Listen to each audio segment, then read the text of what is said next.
बसंत पंचमी पूजा श्री रघुवर की बधाई। आज बसंत पंचमी पूजा श्री रघुवर की बधाई।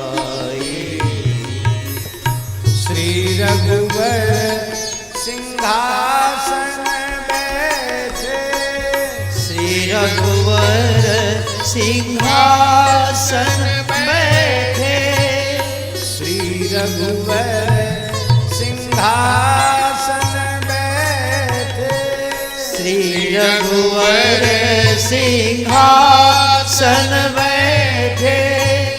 निरख निरखी सुख पाई, निरखी निरखी सुख पाई। छोड़ब छिरकब मरब परस पर, छोड़ब छिरकब मरब परस पर, ऐसी खेल मचाई, ऐसी खेल मचाई। आज बसंत पंचमी पूजा श्री रघुवर की बधाई। आज बसंत पंचमी पूजा श्री रघुवर की बधाई। आज बसंत पंचमी पूजा, आज बसंत पंचमी पूजा श्री रघुवर की बधाई। श्री रघुवर की बधाई। नवल बसंत नवल मोरन बन, नवल बसंत नवल मोरन बन, नवल बसंत नवल मोरन बन, नवल बसंत नवल मोरन बन। नवल नवल मन भाई, नवल नवल मन भाई। अग्रदास गावहि श्री रघुवर, अग्रदास गावहि श्री रघुवर। फगुआ परम पद पाई, फगुआ परम पद पाई। आज बसंत पंचमी पूजा श्री रघुवर की बधाई। आज बसंत पंचमी पूजा श्री रघुवर की बधाई। श्री रघुवर की बधाई, श्री रघुवर की बधाई। होली जो गाते हैं ना, बसंत से होली उत्सव शुरू, तो उनको फगुआ मिलता है। होली की जो इनाम कहो, पुरस्कार कहो, भेंट विदाई कहो, जो कुछ भी वस्त्रादि दिया जाता है उसको फगुआ बोलते हैं। अग्र स्वामी जी कहते बसंत उत्सव का जो हमने वर्णन किया है पद के माध्यम से, युगल सरकार सीताराम जी की दिव्य होली का वर्णन किया है। तो हम गा रहे हैं तो हम गवैया, हमको फगुआ मिलना चाहिए। तो अग्र स्वामी जी कहते हमको फगुआ मिल गया। क्या? नित्य साकेत बिहारिणी बिहारी जी के रंग महल में पहुंचकर सहचरी स्वरूप से उनकी नित्य सेवा, यही जो परम पद का परम पद की जो नित्य सेवा है वो फगुआ हमें मिल गया। तो आज ऐसी मंगलमयी तिथि है, उस तिथि पर हम लोग त्रिवेणी के तट पर बैठ करके सत्संग लाभ प्राप्त कर रहे हैं। आज कथा के क्रम में श्री गिरधर ग्वाल जी का चरित्र है और जहां तक हो सकेगा वहां तक के चरित्रों का आज स्मरण किया जाएगा। गिरिधरन ग्वाल गोपाल को सखा साँच लो संग को। गिरधरन ग्वाल गोपाल को सखा साँच लो संग को।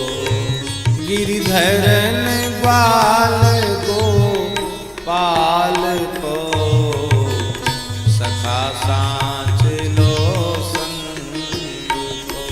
गिरधरन ग्वाल गोपाल को सखा साँच लो संग को। हाँ सखा साँच लो संग को।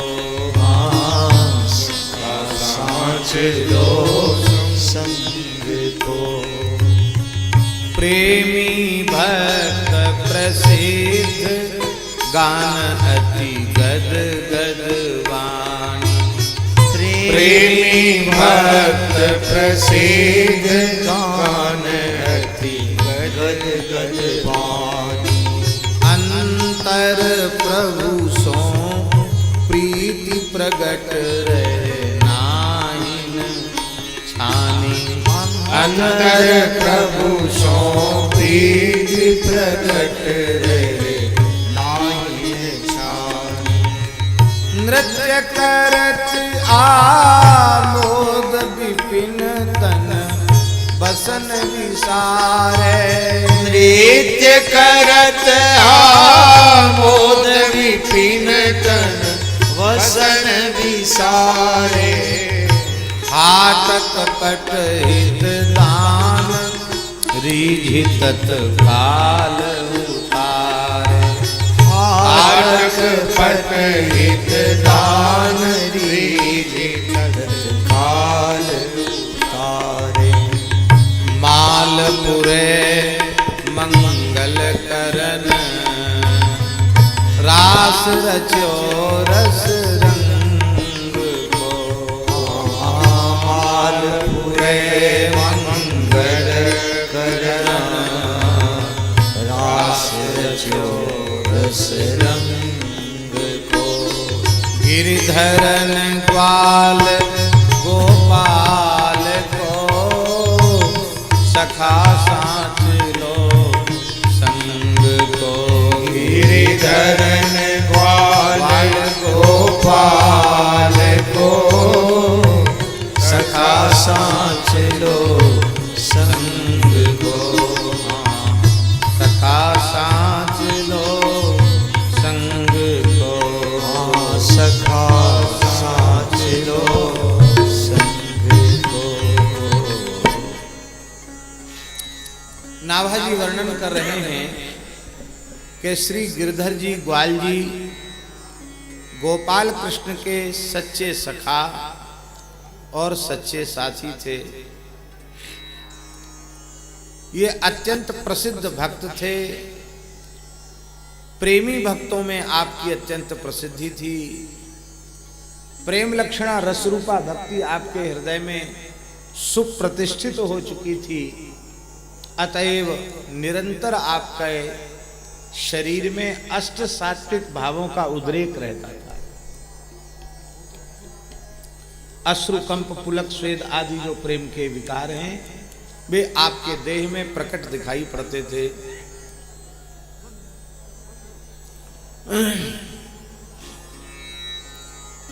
प्रेमी भक्त प्रसिद्ध गान अति गद गद वाणी। आप भगवान के संतों के गुरुजनों के अनन्य प्रेमी और प्रसिद्ध भक्त थे। जब आप गान करते तो आपका कंठ गदगद हो जाता था, प्रेम के लक्षण प्रकट हो जाते थे।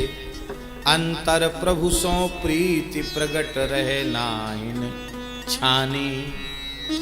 आपके हृदय में जो भीतरी प्रेम है भगवान के प्रति, उसको आप बहुत चाहते छिपाना, लेकिन वो छिप नहीं पाता, वो प्रकट हो जाता है।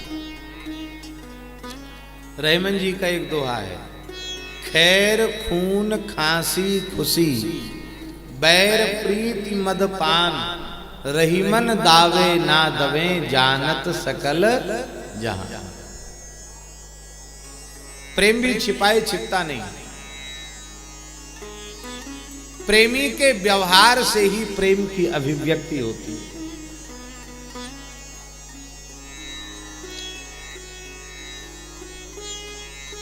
यद्यपि महापुरुषों ने प्रेम को छिपाने की आज्ञा दी।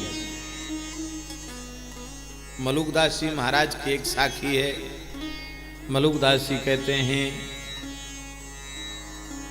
जो तेरे घट प्रेम है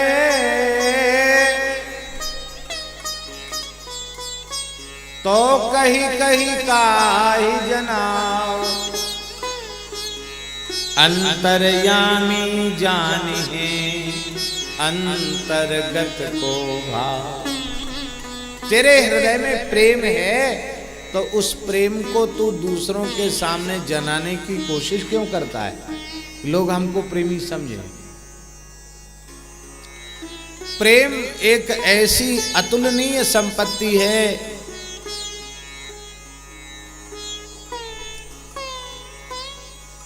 कि जिस पर ठाकुर भी बिक जाते हैं, न्यौछावर हो जाते हैं। ऐसी अलौकिक अतुल संपत्ति है प्रेम। और संपत्ति आपके घर में तब तक सुरक्षित रहेगी जब तक किसी को पता नहीं। और तो और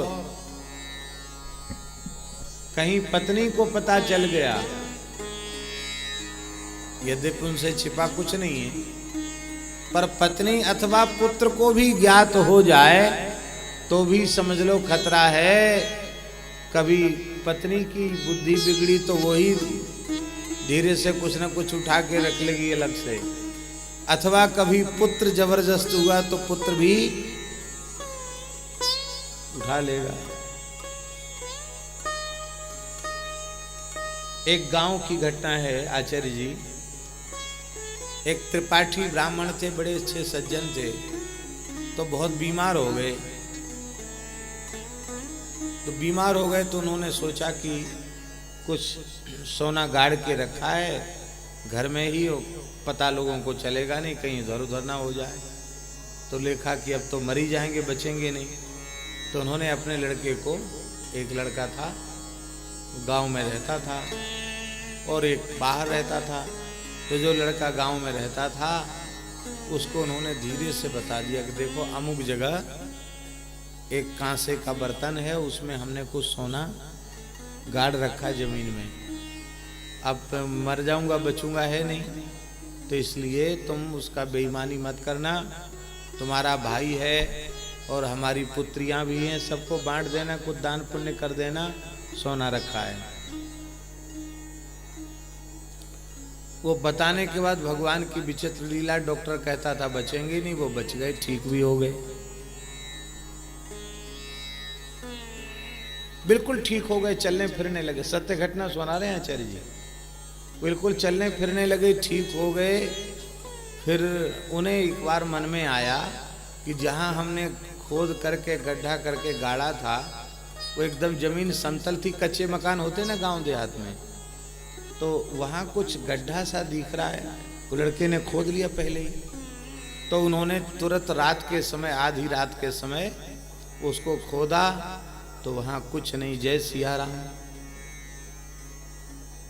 जैसे ही जय सियाराम तो बेचारे त्रिपाठी जी बीमार पड़ गए और मरणासन मृत्यु सैयार से तो उठ के खड़े हो गए थे, लेकिन अब धन चला गया तो इतने बीमार हो गए कि फिर बच नहीं सके, फिर तो उनके चले ही गए, दिवंगत हो ही गए।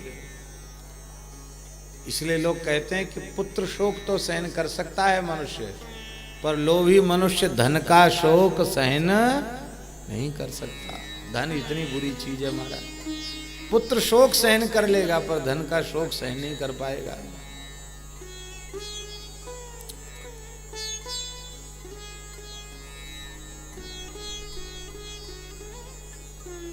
तो ये बात हम इसलिए बोल रहे हैं कि मान लो उन पंडित जी ने, त्रिपाठी जी ने अपने पुत्र को न बताया होता तो सुरक्षित रहता कि नहीं रहता। उससे पूछा भी उन्होंने, वो नट गया, उसने कहा हमें क्या पता है, आपने कहा जरूर था, बीमार थे बहुत, लेकिन मुझे कोई पता नहीं। जब उसी को बताया तो निकाला कैसे, उसी ने निकाला, लेकिन साफ मना कर दिया कि मैंने नहीं लिया। तो कहां है, तो क्या मैं चोर हूं? चुप रहेगा, क्या कहते बेचारे। लौकिक धन भी तब तक सुरक्षित है जब तक किसी को पता नहीं। तो प्रेम धन तो अलौकिक है, जिस पर ठाकुर जी बिक जाते हैं। वो ऐसा धन है प्रेम धन कि माई मैंने लीनो गोविंद मोल। मीरा जी कहती, कोई कहे सस्तो कोई कहे महंगो, मैं तो लियो अमोलक मोल। माई मैंने लीनो गोविंद मोल।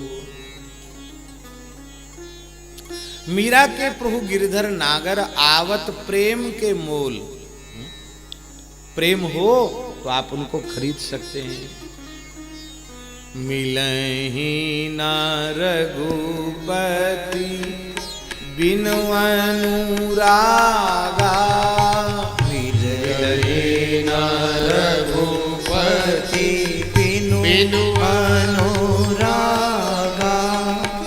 किए कोटि जप जोग विरागा। किए कोटि जप जोग विरागा। किए कोटि जप जोग विरागा। किए कोटि जप जोग विरागा। इसलिए मलुकदास जी कहते हैं कि जो तेरे घट प्रेम है तो कहीं कहीं काहे जनाओ। दूसरों के सामने प्रेम को व्यक्त क्यों करता है? अंतर्यामी जाने हैं अंतर्गत को भाव। पर एक बात है, प्रेमी कितना भी प्रेम का संगोपन करे, प्रेमी कितना भी प्रेम का संगोपन करे, यदि ईमानदारी से वह वास्तविक भगवान का प्रेमी भक्त है तो कितनी भी कोशिश कर लो छिपेगा नहीं प्रेम। अरे बादल कब तक सूर्य को अपने से आवृत रख सकेंगे? बादलों की कब तक सामर्थ्य है कि वो सूर्य को ढक सकें? कभी न कभी बादल तितर बितर होंगे और सूर्य का प्रकाश प्रकट हो जाएगा। तो ये प्रेम तो सूर्य के समान है, इसको छिपाया नहीं जा सकता। कैसे छिपाओगे? हाँ, बस बात इतनी सी है कि प्रेम तो प्रेमी का प्रकट होता है, लेकिन उसकी भावना प्रकट करने की नहीं होती है। भावना तो प्रेम के निरंतर संगोपन की रहती है।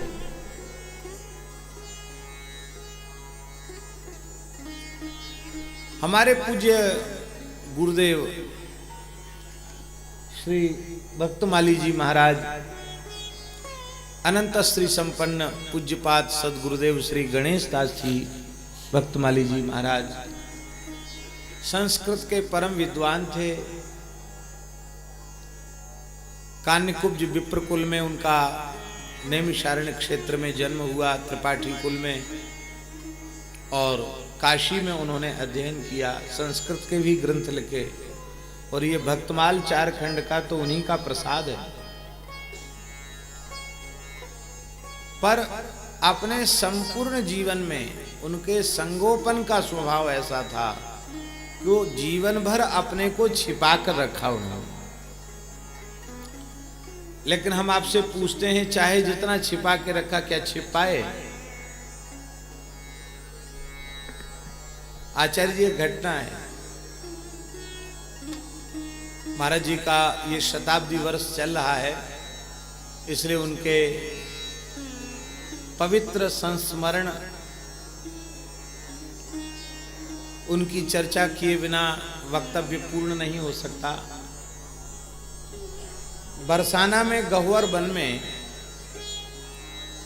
रास मंडल पर महाराज जी की कथा चल रही थी। हम भी थे कथा में, जब कर रहे थे, और महाराज जी प्रायः नेत्र बंद करके भागवत जी की कथा करते थे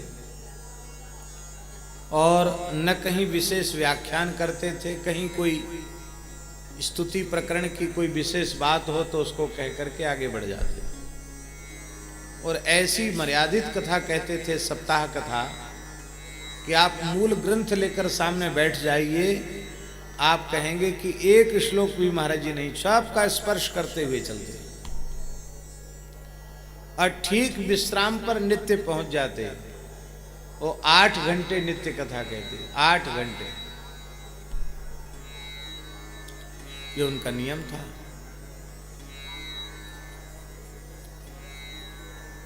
तो व्याख्यान करने पर फिर विषय पूरा नहीं होता।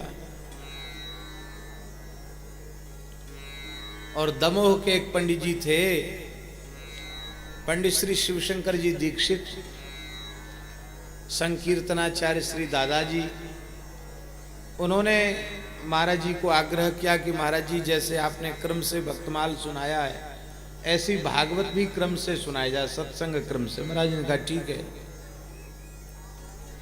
तो एक दिन, एक बार के आयोजन में 9 दिन में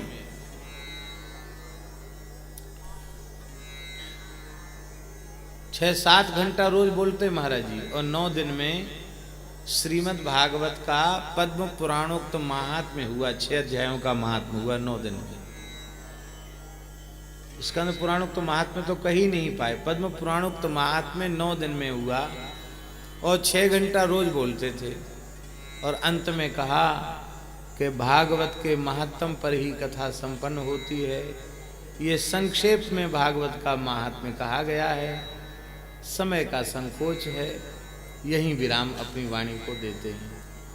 तो दीक्षित जी बोले कि महाराज जी, 9 दिन में महात्म्य कहा, फिर भी समय का संकोच है, और फिर भी संक्षिप्त कहा, तो और आप कहते तो कितना कहते, क्या कहते, हम लोग अनुमान नहीं लगा सकते। धर्म सम्राट पूज्यपाद स्वामी श्री कृपात्री जी महाराज हाथरस पधारे, हमारे ब्रिज के निकट है हाथरस। तो वहाँ के पंडित श्री जनार्दन चतुर्वेदी जी थे, प्रकांड विद्वान थे, संस्कृत के, व्याकरण के, न्याय के। तो अच्छे विद्वानों की नगरी रही है हाथरस उस जमाने में।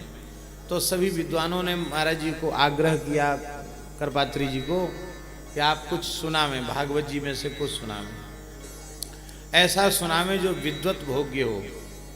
बोले ठीक है, क्या सुनना चाहते आप लोग? तो बोले ब्रह्मस्तुति, 10वें स्कंध में नवमिड्यते ब्रवपुषे तडिदंबराय गुंजावतंस परिपिच्छल सन्मुखाय वन्यस्रजे कवल वेत्र विषाण वेणु लक्ष्मश्रिये मृदुपदे पशुपांग जाय इत्यादि क्रम से हमको ब्रह्मस्तुति सुनाइए। बोले ठीक है। तो कृपात्री जी महाराज ने 2 दिन तो बोला ब्रह्मोवाच पर। क्या बोला? केवल ब्रह्मोवाच, इसके ऊपर उन्होंने 2 दिन बोला। एक दिन बोला नवमी,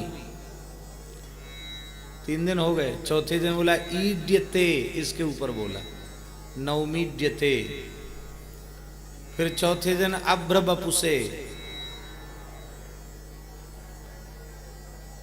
और अभ्र बपुसे पर चौथे 5वें दिन 2 दिन बोलते रह गए। और तडिदम बराय गुंजावतंस परिपिच्छ लसन मुखाय, यहां तक वो 7 दिन में पहुंच पाए।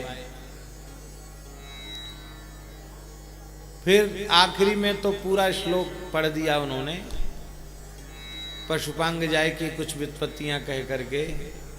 तो 1 सप्ताह में ब्रह्मस्तुति का 1 श्लोक कहा। बोला महाराज जी आगे, बोले आगे जब भगवान चाहेंगे तब होगा। तो महाराज आप इस पद्धति से बोलते हैं तो पूरा कब होगा? बोले कई जन्म लग जाएं तो भी पूरा होने का नहीं, क्योंकि हरि अनंत हरि कथा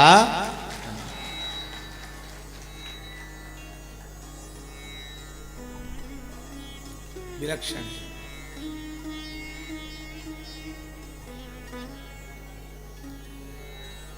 तो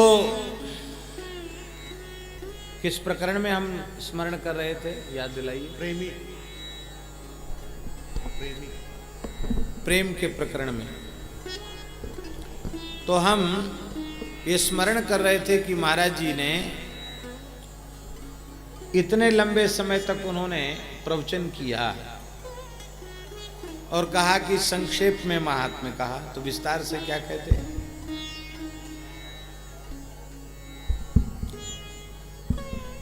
तो महाराज जी विस्तार करते तो बहुत विस्तार भी हो जाता था, और जब सप्ताह कथा कहते तो बिल्कुल उसी क्रम से कहते। तो बरसाने में कथा हो रही थी रासमंडल गहोर वन में, और महाराज जी ने कथा करते करते बोला स्वाभाविक रूप से कि श्री राधा और कृष्ण का प्रथम मिलन हुआ। राधा रानी ने पहली बार श्याम सुंदर को देखा और श्याम सुंदर ने पहली बार राधा रानी को देखा। बस दोनों की रूप सुधा सिंधु में डूब गए। बस इतना कहते ही महाराज जी के श्री अंग में अकस्मात ऐसे प्रेम के लक्षण प्रकट हो गए कि नेत्र बंद करके तो वे बोलते ही थे, संपूर्ण शरीर लाल हो गया, थरथर कांपने लगे, एक साथ अश्रु कंप पुलक आदि भाव जागृत हो गए। इतना अधिक कंपन हुआ कि चौकी पकड़ ली तो पूरी चौकी हिलने लग गई। एक शब्द न बोल सके, कंठ भर आया, नसें शरीर की उभर आई, लगता था प्राण नहीं रहेंगे, इतनी व्याकुलता हो गई। और उस दिव्य प्रेम का प्रभाव ऐसा हुआ, हम उसके साक्षी, हम भी बैठे थे वहां जितने श्रोता थे कोई ऐसा नहीं था जिसके नेत्रों से अविरल अश्रुधार न बह रही हो। हम खुद ही समझ नहीं पा रहे थे कि बड़ा वज्र के जैसा कठोर हृदय है, आंख में आंसू क्यों चल रहा है। कोई बोल नहीं रहा था किसी से, और एक साथ उस प्रेम का ऐसा साम्राज्य स्थापित हो गया कि कम से कम 15-20 मिनट तक सन्नाटा छाया रहा और सबके सब रोते रहे। कोई ऐसी बात तो है नहीं, बस इतनी बात कही, राधा रानी ने पहली बार कृष्ण को देखा, कृष्ण श्याम सुंदर ने पहली बार राधा रानी, बस इतना ही कहा। और दोनों एक दूसरे के रूप का दर्शन करके रूप सुधा सिंधु में डूब गए। वो कहा क्या था, महाराज जी खुद ही डूब गए।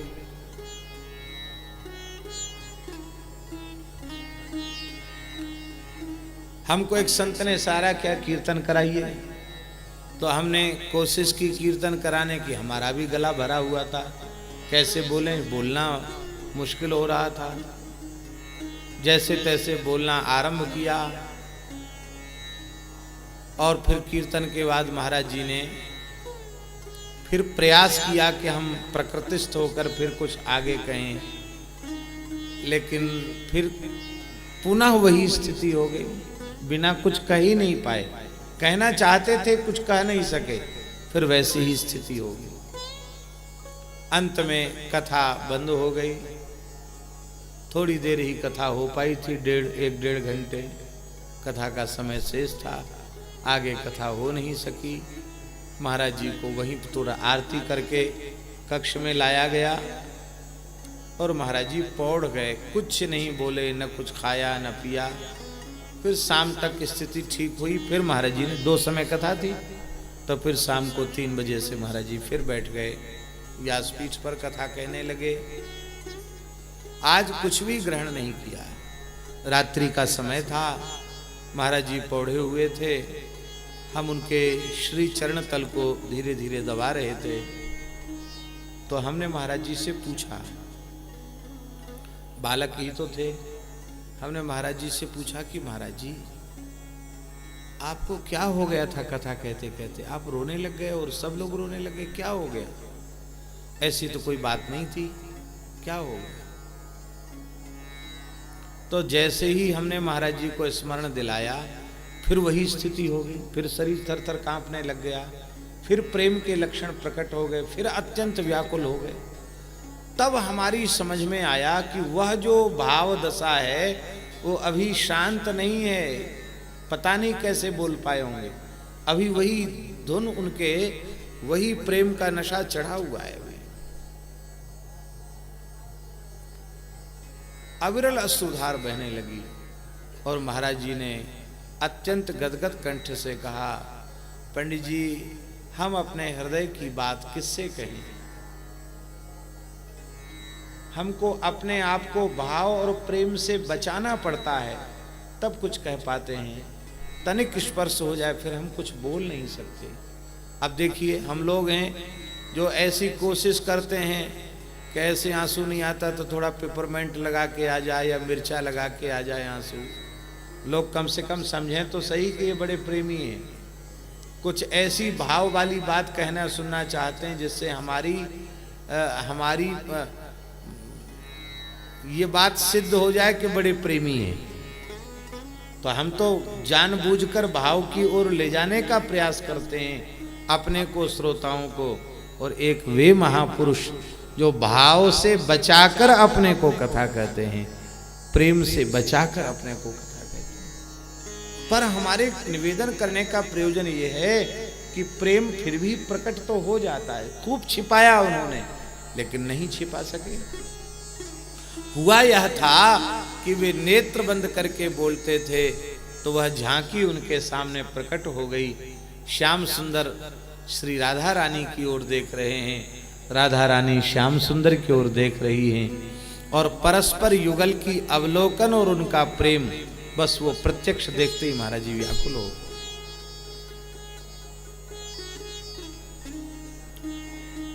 प्रायः हमने देखा रात्रि काल में 1-8 घंटे विश्राम करने के बाद देर तक जगते थे महाराज जी। 11 साढ़े 11 बजता तो कहते, पंडित जी हम बूढ़े हैं, वृद्ध को निद्रा कम आती है, तुम सो जाओ, सवेरे जल्दी जगना है। तो हमको कहते सो जाओ, चरणों में ही आसन था तो हम सो जाते। महाराज जी आप नहीं सोएंगे? बोले हाँ हम भी सो जाते, लाइट बुझा दो, लाइट बुझा देते। तो थोड़ी देर में ऐसा अभिनय करते कि खूब बढ़िया नींद आ गई उनको। खर्राटे चलते ना तो पता चलता बढ़िया नींद आ गई। और हमारा अभ्यास ऐसा है कि लेटते ही जल्दी नींद नहीं आती, कभी कभी आ जाए तो आ जाए। प्रायः किसी किसी का अभ्यास होता है लेटे तो आधा पौन घंटे में नींद आएगी। हाँ, हमारे निद्रा की दवा है ग्रंथ। जब नींद नहीं आवे तो कोई ग्रंथ सुनने लग जाओ या पढ़ने लग जाओ तो थोड़ी देर में निद्रा देवी कृपा कर देती है। तो राम जी एक दिन ऐसा हुआ, हमको नींद थी नहीं और महाराज जी ने आधा पौन घंटे नाटक किया होगा खर्राटे वाला। इसके बाद तो वो लेटे हुए ही ऐसे हाथ करके और ऐसे झूमते रहते थे। तो हमने सोचा, जग तो रहे थे, गर्मी का समय था, हमने कहा महाराज जी कब सोएंगे? अभी तो सोने का इतने जल्दी, इतना गंभीर सोया हुआ व्यक्ति निरालस से होकर इस तरह से तो नहीं ये तो एकदम सावधान है, निरालस है। लेटे रहे, हमको भी नींद नहीं थी, लाइट बुझी हुई थी। अर्धरात्रि का काल होगा, 1 बज रहा होगा, 1 या 1:30 बज रहा होगा। उस समय महाराज जी के कंठ से एक शब्द निकला, एक वाक्य निकला, हे प्राण धन श्याम सुंदर। बस इतना शब्द निकला, हे प्राण धन श्याम सुंदर, इतना शब्द निकला। और इसका ऐसा दिव्य, इस वाणी में इतना प्रेम से सनी हुई वाणी थी कि हमारे भी रोमांच हो गया। और मैंने देखा कि क्या हुआ महाराज जी को, तो देखा महाराज जी का सारा शरीर कांप रहा था और इतना अश्रुपात हुआ कि जो तकिया था वो भीज गया आंसुओं से। हम उठकर तो नहीं बैठे, पूछा तो नहीं, क्योंकि पता नहीं गुरुदेव किस स्थिति में है। इस समय उनको विक्षेप करना एक अपराध है, पर नींद हमारी गायब हो गई। इतने प्रेमी अनुरागी महापुरुष हैं ये। प्रातः काल महाराज जी बोले, पंडित जी आप अन्यत्र कहीं विश्राम कर लिया करें। हमने कहा महाराज जी क्यों? कहते हम बूढ़े हैं, हमको नींद आती नहीं है और फिर तुम्हारी नींद में विक्षेप होता होगा। आज लगता है आप सोए नहीं। कहा महाराज जी विलंब से निद्रा आई। कहने का प्रयोजन हमारा यह है कि प्रेमी अपने प्रेम का संगोपन इस प्रकार से करना चाहता है जैसे अति कृपण व्यक्ति धन का संगोपन करता है, किसी को धन बताता नहीं। ऐसा ही प्रेमी अपने प्रेम का संगोपन करना चाहता है, किंतु फिर भी प्रेम छिपा रहता नहीं है। प्रेम प्रसिद्ध हो जाता है, प्रेम प्रकट हो जाता है। प्रेमी भक्त प्रसिद्ध गान अति गदगद वाणी। श्री गिरधर ग्वाल जी प्रसिद्ध भगवान के प्रेमी भक्त थे, और जब भगवान के नाम रूप लीला का प्रेममय कंठ से गान करने लग जाते, उसमें आपकी वाणी गदगद हो जाती, आपके नेत्रों से अश्रुधारा बहने लग जाती। रसरूपा भक्ति हृदय में विराजमान है। इसका प्रमाण क्या है? प्रियादासी टीका में लिखते हैं, भक्ति रस रूपा को स्वरूप यह छवि सार, चारु हरि नाम लेत असुवन झरी है। रसरूपा भक्ति का प्रमाण यह है कि हरिनाम का उच्चारण करते ही हृदय भरे आवे, नेत्र भर आवे और आंसुओं से, आंखों से प्रेम, आंसुओं की झड़ी लग जाए, तो समझ लेना प्रेम लक्षणा भक्ति विराजमान है। अंतर प्रभु सो प्रीति। गिरधर ग्वाल जी के हृदय में भीतर से भगवान के प्रति प्रेम था और वो प्रकट उसे नहीं करना चाहते थे, लेकिन प्रकट रहे नाहिन छानी। खूब छिपाने का प्रयास किया, लेकिन वो प्रेम छिपा रह न सका, प्रेम तो प्रकट हो गया। कई बार प्रेम का अभिनय अधिक होता है, प्रेम कम होता है।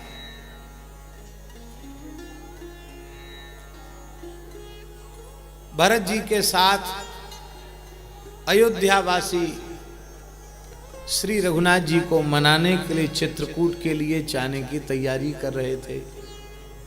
और सब तैयार होकर जा रहे हैं भरत जी के साथ। देखे बिन रघुनाथ पद जिए की जरनी ना जाए। सब चल रहे हैं। पिंजड़े में तोता और मैना बंद थे, तो मैना रो पड़ी। मैना ने कहा कि देखो हमारा प्रारब्ध, हम इस भोग योनि में पड़े हैं, तोता मैना बने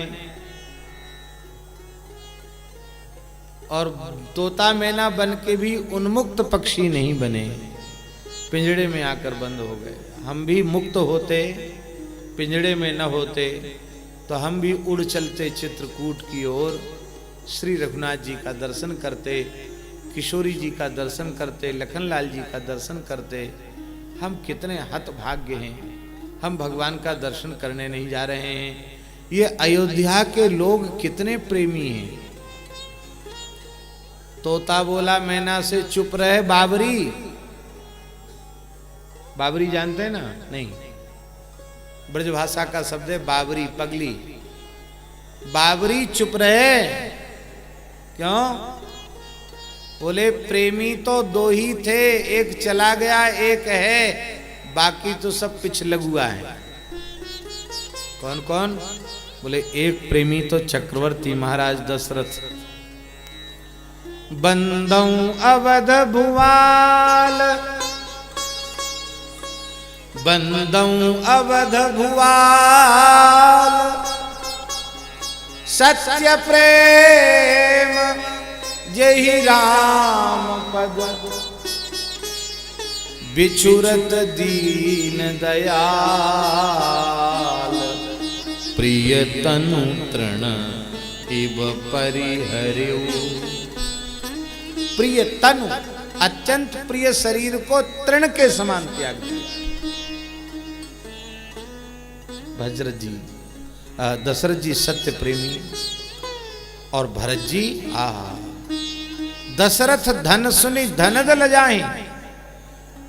अयोध्या की समृद्धि का दर्शन करके चक्रवर्ती महाराज दशरथ के आदर सम्मान का अनुभव करके देवराज के मन में भी स्पृहा होती थी कि मैं अयोध्याधिपति क्यों नहीं हुआ। हमसे अधिक ऐश्वर्य अयोध्याधिपति महाराज दशरथ का है। ऐसा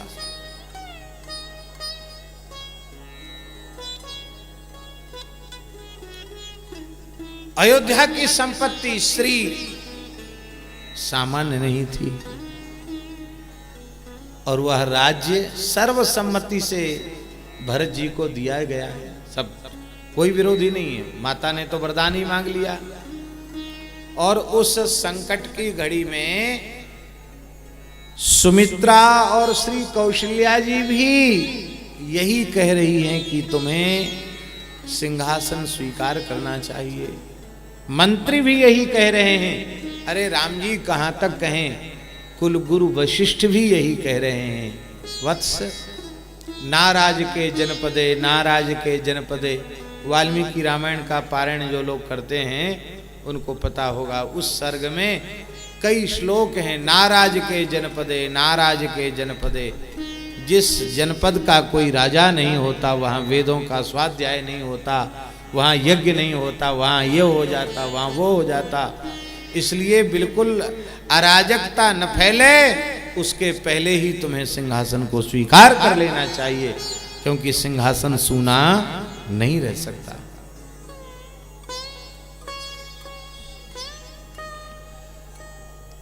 महाराज जी मूल में लिखा है, वाल्मीकि महर्षि कह रहे हैं, जगरहे च पुरोहितम, पुरोहितम च जगरहे। आप बताइए, भरत जी जैसा महान धर्मात्मा गुरु की जगरहे का अर्थ क्या है? जगरहे का अर्थ क्या है? निंदा किया। भरत जैसे महान संत ने गुरु जी की निंदा किया। गुरु निंदा से बड़ा कोई पाप है? भरत जी निंदा कर सकते हैं क्या? पर आज भरत जी ने जो कुछ कहा, भले ही ऐसा लग रहा है कि वो वशिष्ठ जी को बुरा भला कह रहे हैं, लेकिन आज इस उलहने को सुनकर के वशिष्ठ जी का रोम रोम खिल गया। मेरा सबसे प्रिय शिष्य भरत है। आप कहेंगे ऐसा क्या कहा? भरत जी ने रोते हुए कहा कि जिस माता ने जन्म दिया वो माता तो शत्रु हो गई। उसने तो इतना बुरा काम किया कि पिताजी चले गए और प्राणों से प्रिय रघुनाथ जी चले गए, किशोरी जी चली गई। उसने तो ये काम किया। मंत्री लोग राजनीति की बात कर रहे हैं। अब पूरी अयोध्या में हमें केवल आश्रय श्री गुरुदेव के चरणों का था कि गुरुजी कभी हमारे विरुद्ध नहीं जा सकते, हमारे हित की ही बात कहेंगे। पर हमारा ही कोई पाप ऐसा है, प्रारब्ध ऐसा है कि आज गुरुजी की बुद्धि कुंठित हो गई है, जो हमको वे इस सिंहासन पर बैठने की आज्ञा कर रहे हैं। अरे मैं इस सिंहासन का स्पर्श करूंगा तो ये सिंहासन के सहित ये धरती रसातल में चली जाएगी। मैं इसको छूने के योग्य भी हूं क्या? और जिस आसन पर मैं बैठ जाऊंगा, क्या श्री राम लौटकर आकर उस आसन पर विराजमान होंगे? वाल्मीकि में को उदाहरण दिया है। वे कहते हैं कि जैसे एक पंक्ति में ब्राह्मणों के ही भोजन कर लेने पर दूसरे ब्राह्मण यदि विशेष कुलीन हैं, शौचाचार संपन्न हैं, अग्निहोत्री हैं, तो वे दूसरी पंक्ति में भोजन नहीं करते, क्योंकि सूक्ष्म दृष्टि से एक पंक्ति हो जाने के बाद जो बचा है वो उच्छिष्ट हो गया। वो उच्छिष्ट भोजी थोड़े ही हैं, अग्र भोजी हैं, उच्छिष्ट भोजी नहीं है। तो जैसे ब्राह्मण इतना सूक्ष्म विचार करते हैं, तो मेरे इस राज्य को स्वीकार करते ही ये राज्य मेरा उच्छिष्ट हो जाएगा और मैं अपने आराध्य को, अपने प्राण जीवन धन रघुनाथ को उच्छिष्ट दूंगा। अरे जिनकी जूठन खाकर पला पुसा हूं उन्हें उच्छिष्ट दूंगा। आपने धर्म का इतना भी विचार नहीं किया। वशिष्ठ जी ने हाथ खड़े कर दिए, बोले अब तक तो हमारी बुद्धि कुंठित नहीं हुई, पर भरत तुम्हारा प्रेम देखकर अब हमने हाथ खड़े कर दिए हैं। अब तुम जो कहोगे वही धर्म होगा, वही सत्य होगा, वही न्याय होगा। इसलिए गोस्वामी जी ने कहा, मुनिमति ठाढ़ तीर अवलासी। अवला के समान महर्षि वशिष्ठ की बुद्धि तीर पर खड़ी है।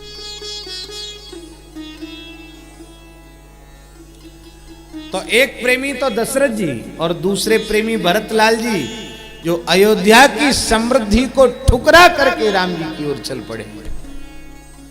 बाकी तो सब पीछे लगने वाले हैं। तो प्रेमी होना बड़ा कठिन है। हम लोग अपने को समझते तो हैं प्रेमी, पर ईमानदारी से आत्मनिरीक्षण नहीं करते। भोजन के प्रेमी, वस्त्र के प्रेमी, सम्मान के प्रेमी, दक्षिणा के प्रेमी, भगवान के प्रेमी नहीं। और समय समय पर हमारी पोलपट्टी भी खुल जाती है कि कितने प्रेमी हो भगवान के। श्री पीपाजी महाराज का एक पद है, वे कहते हैं, राम थारी भूखी भगति न होई।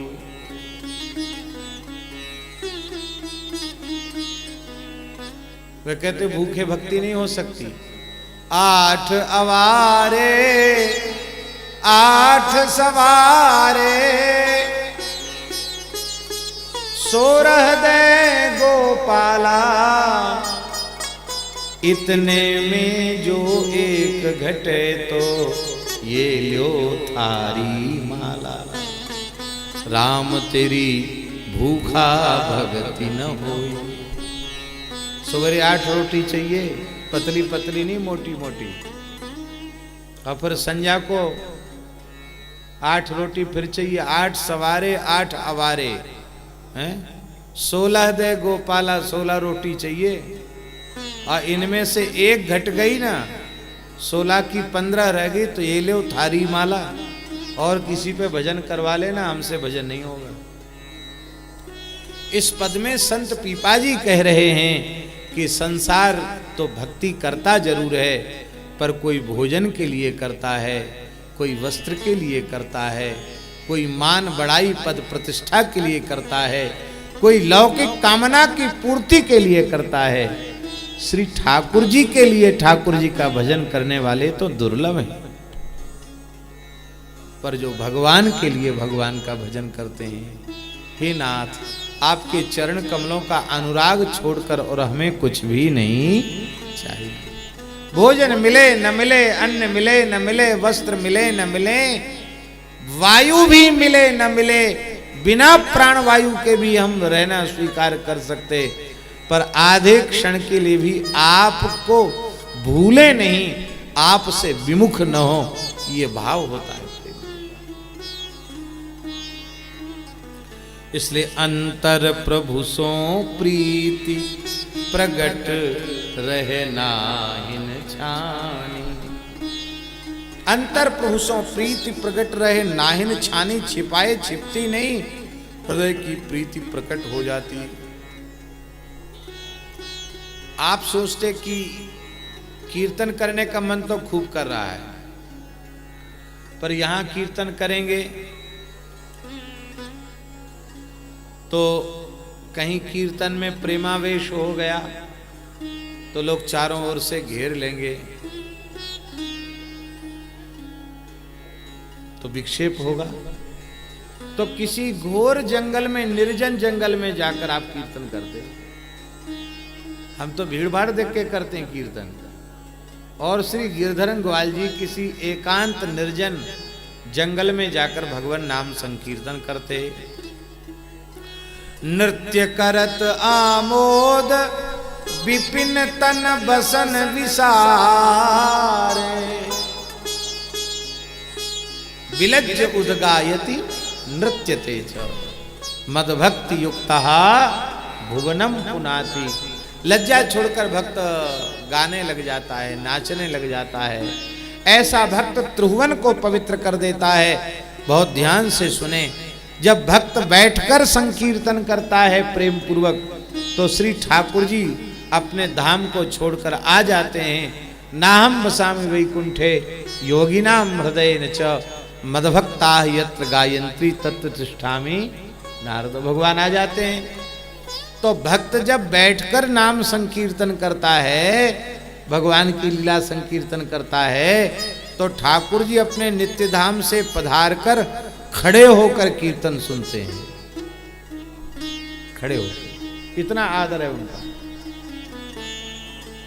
और जब भक्त अत्यधिक प्रेम विभोर होकर उठकर खड़ा हो जाता, खड़े होकर कीर्तन करने लग जाता है, तो ठाकुर जी को इतना आनंद होता, ठाकुर जी नाचने लग जाते हैं। और कहीं भक्त उन्मत्त होकर के नाचने लग गया तो श्री ठाकुर जी नाच नाच करके उसकी परिक्रमा करते हैं। और भक्त के नृत्य करते समय उसकी पाद धूलि जो उड़ती है, उसे भगवान अपने श्री मस्तक पर धारण करते हैं।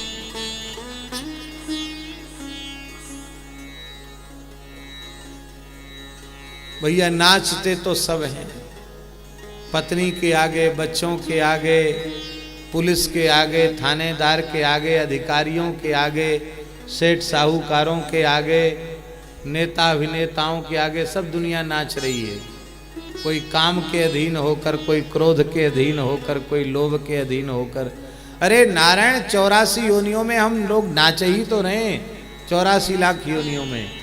पर जो प्रेम पूर्वक भगवान के सामने नाचता है, उसे पर 84 योनियों में नाचना नहीं पड़ता। पर वो नृत्य दिखावे के लिए न हो। ये लाइव वाली कथा होती है ना, टीवी की लाइव कथा, तो लाइव कथा में लोगों का प्रेम बहुत ज्यादा जग जाता नाचने का। और वो भी प्रेम तब जगता है जब ये जो काला काला जो यंत्र है, ये यंत्र जिस दिशा में होता उसी दिशा में प्रेम लोगों में जगना शुरू हो जाता है। ठीक उसी यंत्र के सामने नाचते हैं, फिर मोबाइल से पूछते हैं कि आपने संस्कार पर लाइव देखा महाराज जी? कहाँ देखा? तो मैं दिखाई पड़ा। अरे हाँ हाँ, आप तो बहुत जोर नाच रहे थे। वाह वाह वाह वाह, धन्य है, हम तो बड़े प्रेमी महात्मा हैं।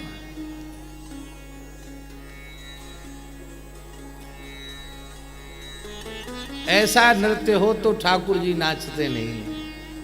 ये तो विलज्ज उदगायति नृत्यते च मदभक्ति युक्ता भुवनम पुनाति। इसलिए नाभाजी ने कहा, नृत्य करत आमोद विपिन तन बसन विसारे।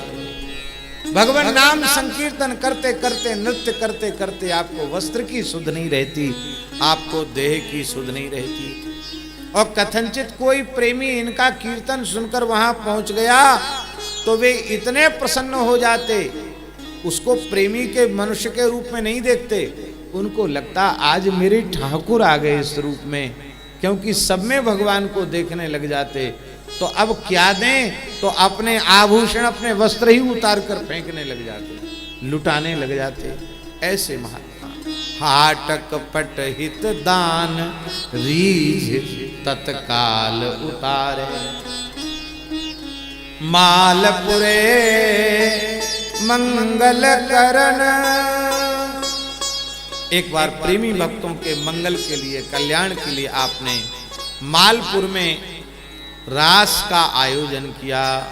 मालपुरे मंगल करण रास रचो रस रंग को। गिरिधरन ग्वाल गोपाल को सखा सांच लो संग को।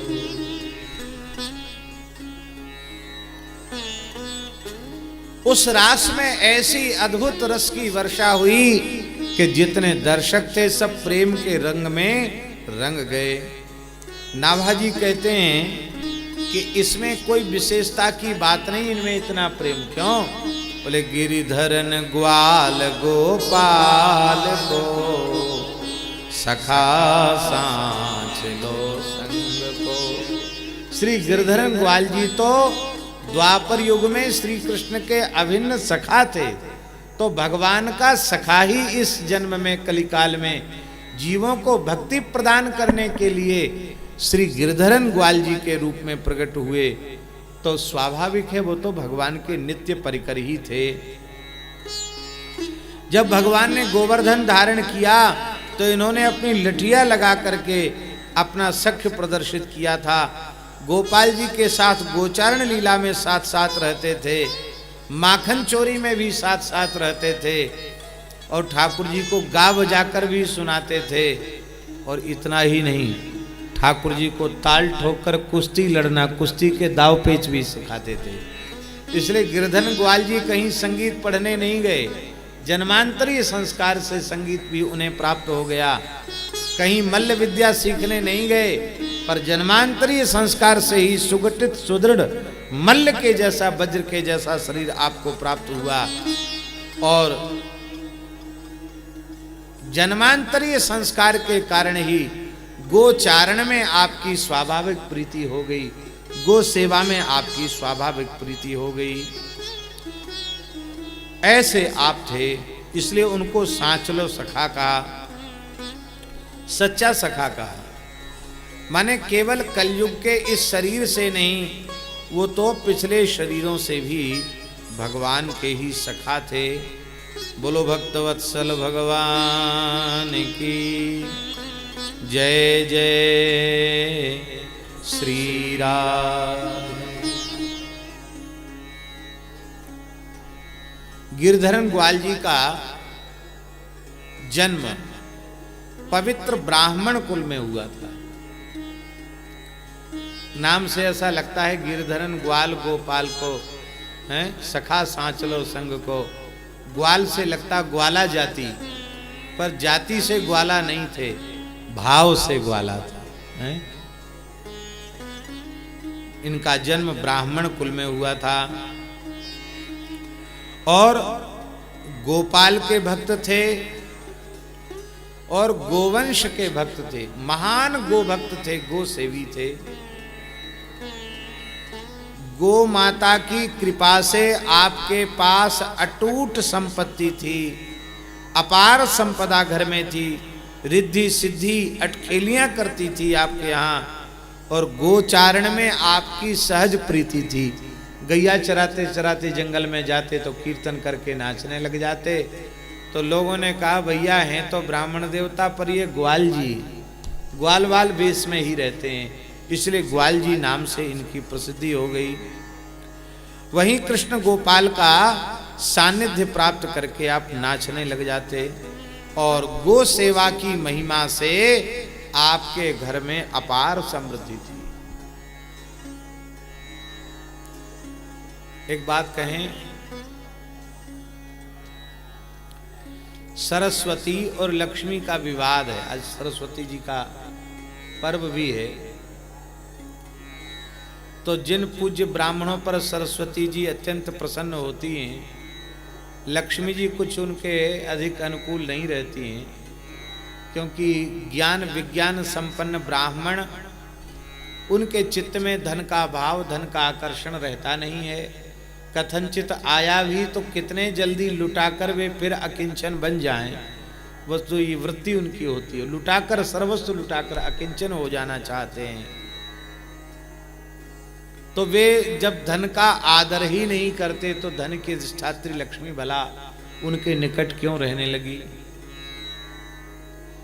पर गिरधरन ग्वाल जी सरस्वती और लक्ष्मी दोनों की समान कृपा इन्हें प्राप्त थी। कुछ ऐसे भी महान भाव होते हैं, लक्ष्मी सरस्वती दोनों की कृपा। आपने नाम सुना होगा पंडित मित्र महर्षि, जिनके द्वारा लिखा हुआ सनातन धर्म का एक अनुपम ग्रंथ है वीर मित्रोदय। कई खंडों में है, अब तो भारत सरकार ने उसको छपा दिया है। मूल ग्रंथ प्रकाशित हो चुका दिल्ली से। ओरछा नरेश महाराजा वीर सिंहजू देव, उन्होंने कहा महाराज मुगलों का समय है, धीरे धीरे संस्कृत और सदग्रंथ सब लुप्त होते चले जा रहे हैं। एक ऐसा कोई ग्रंथ लिखो जिसमें सनातन धर्म सांगो पांगो, उसके बाहर कुछ ना हो, सब उसके भीतर हो, ऐसा कोई ग्रंथ लिखो। तब आपने एक ग्रंथ लिखा वीर मित्रोदय। वीर सिंह जी की आज्ञा से मित्र महर्षि ने लिखा, इसलिए ग्रंथ का नाम वीर मित्रोदय किया। उसके 22 प्रकाश हैं, 22 खंड हैं उसके।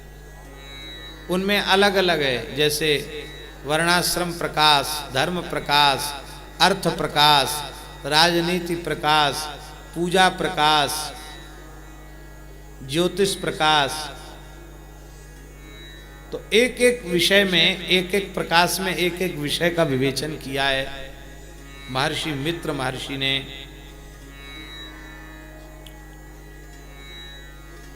तो हमको कुछ भाग वीर मित्रोदय का देखने का अवसर मिला। तो उसका जो प्रारंभ का भाग था, हमने जब देखा तो उसके श्लोक बड़े अच्छे हैं।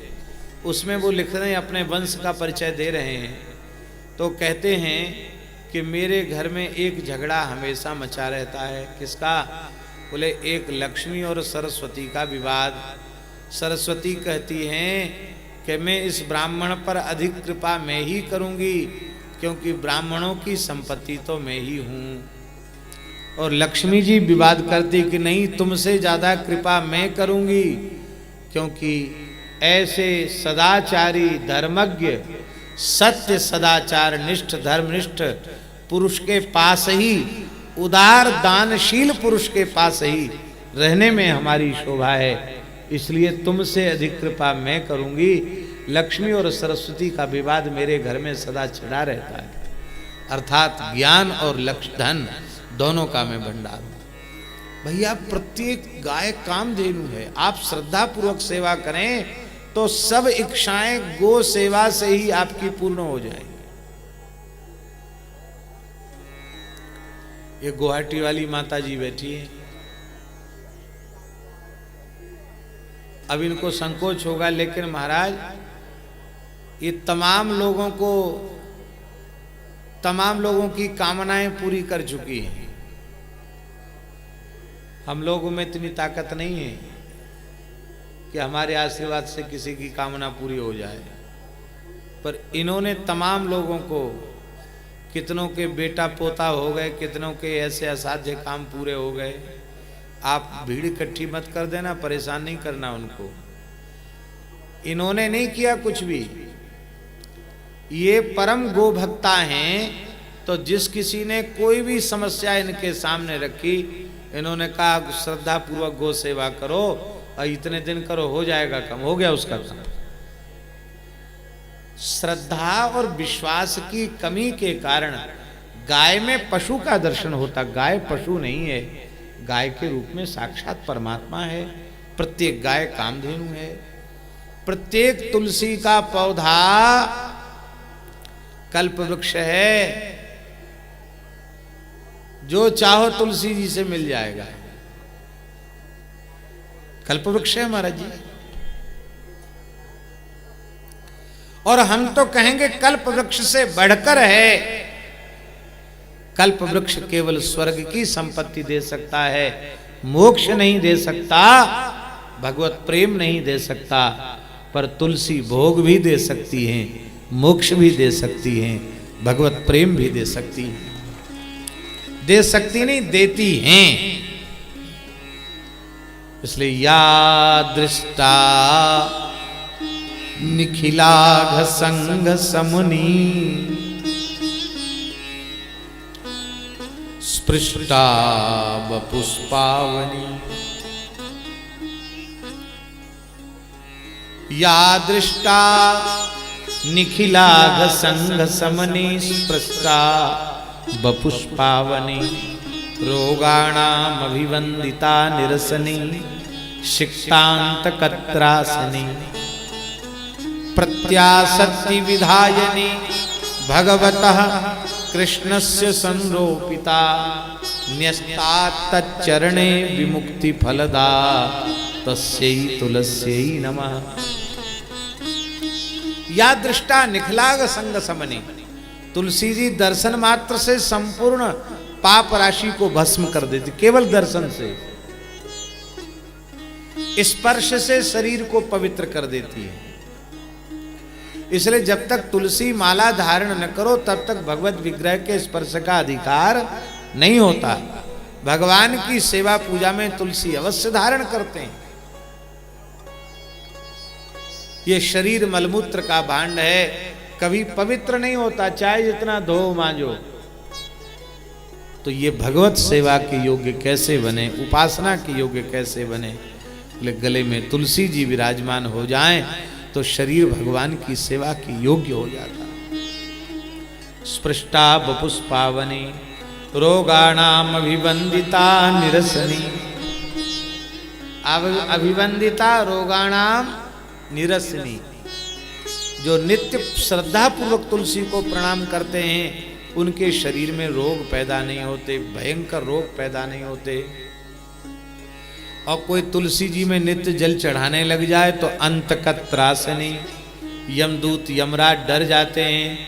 कहते चित्रगुप्त इसका खाता नंबर देखो, कहाँ है खाता, इसका नाम नंबर देखो, अता पता देखो, कहाँ का रहने वाला है। बोले अमुक गांव का, अमुक प्रांत के, अमुक जनपद के, अमुक ग्राम के, अमुक मोहल्ले के, अमुक जाति वाले, अमुक अवस्था वाले, और अमुक व्यक्ति का ये पुत्र है या पुत्री है, अमुक इसका नाम। पूरा अता पता पूरा होता महाराज, जैसे थोड़ी, नहीं तो एक नाम के कई होते हैं और एक नाम के कई गांव भी होते हैं। थोड़ा पता में चूक हो जाए तो बड़ा गड़बड़ हो जाए महाराज। इसलिए पूरा पक्का पता होता है, हैं?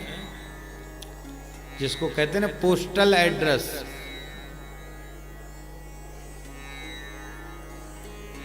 पूरा पक्का पता होता है। तो खाता नंबर देखते हैं, अता पता देखते हैं, बोले ये है पता। बोले इसके खाते के पन्ने जितने हैं ना उनको फाड़ के फेंक दो। क्यों? बोले अब तक खाता लिख रहे थे कि इसको नरक आकर अमुक अमुक भोगना है। अब ये तुलसी जी की भक्ति इसने आरंभ कर दी, तुलसी जी की उपासना, अब ये नरक तो आएगा नहीं, क्योंकि तुलसी जी को रोज जल से सींचता है। इसका पन्ना फाड़ के फेंक दो। तो सिक्तांत कत्रासनी, और तुलसी का पौधा जिसने रोपित किया, मानो अपने हृदय में भक्ति का बीजारोपण कर दिया। जो तुलसी को भगवान के चरणों में अर्पित करता है, भगवान अपने आप को न्यौछावर कर देते हैं, उस भक्त को अपना परम प्रेम प्रदान करते हैं। ऐसी तुलसी के चरणों में हम सब प्रणाम करते हैं। प्रत्येक तुलसी कल्प वृक्ष है, पर हमारी दृष्टि में इतनी मलिनता है, हमारे चित्त में इतनी मलिनता है कि तुलसी हमें पौधे के रूप में दिखाई पड़ती है।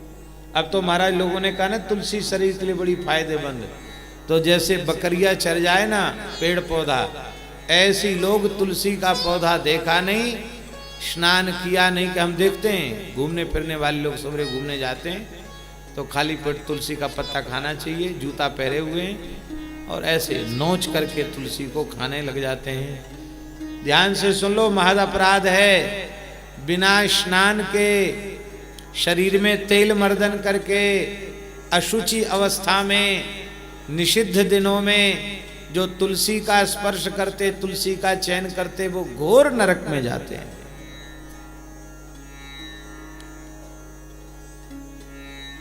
तुलसी तुम्हारे खाने के लिए थोड़ी कि तुम बकरी जैसे चबा जाओ तुलसी को। हाँ, तुलसी भगवान की प्रियतमा है, भगवान के लिए है तुलसी।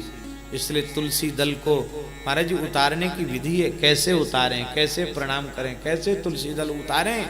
और तुलसी दल उतारने के बाद फिर भगवान को अष्टोत्तर शत अथवा अष्टोत्तर सहस्र तुलसी भगवान को समर्पित करें। और अब भगवान का निर्माल्य जो तुलसी हो गई है, जो भगवान की प्रसादी हो गई हो, आपको अपने शरीर के लिए चाहिए तो उसका आप उपयोग कर सकते हैं औषधि आदि के रूप में। लेकिन अपने तुलसी बकरी के जैसे चर जाना, ये तो बड़ा भारी अपराध है, ये नहीं करना चाहिए। ये क्यों है ऐसा? क्योंकि तुलसी को हमने केवल औषधीय पौधा मात्र मान लिया। ये भगवान की पटरानी है, शालिग्राम महापटरानी, नमो नमो तुलसी महारानी।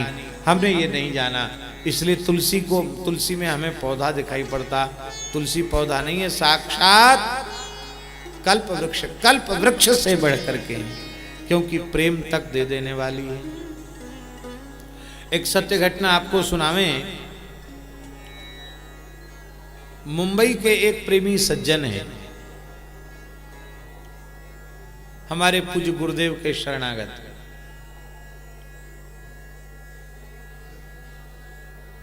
मुंबई में जगह की बड़ी कमी है, लोग फ्लैटों में रहते हैं, आंगन वगैरह लोगों को प्रायः नहीं होते हैं।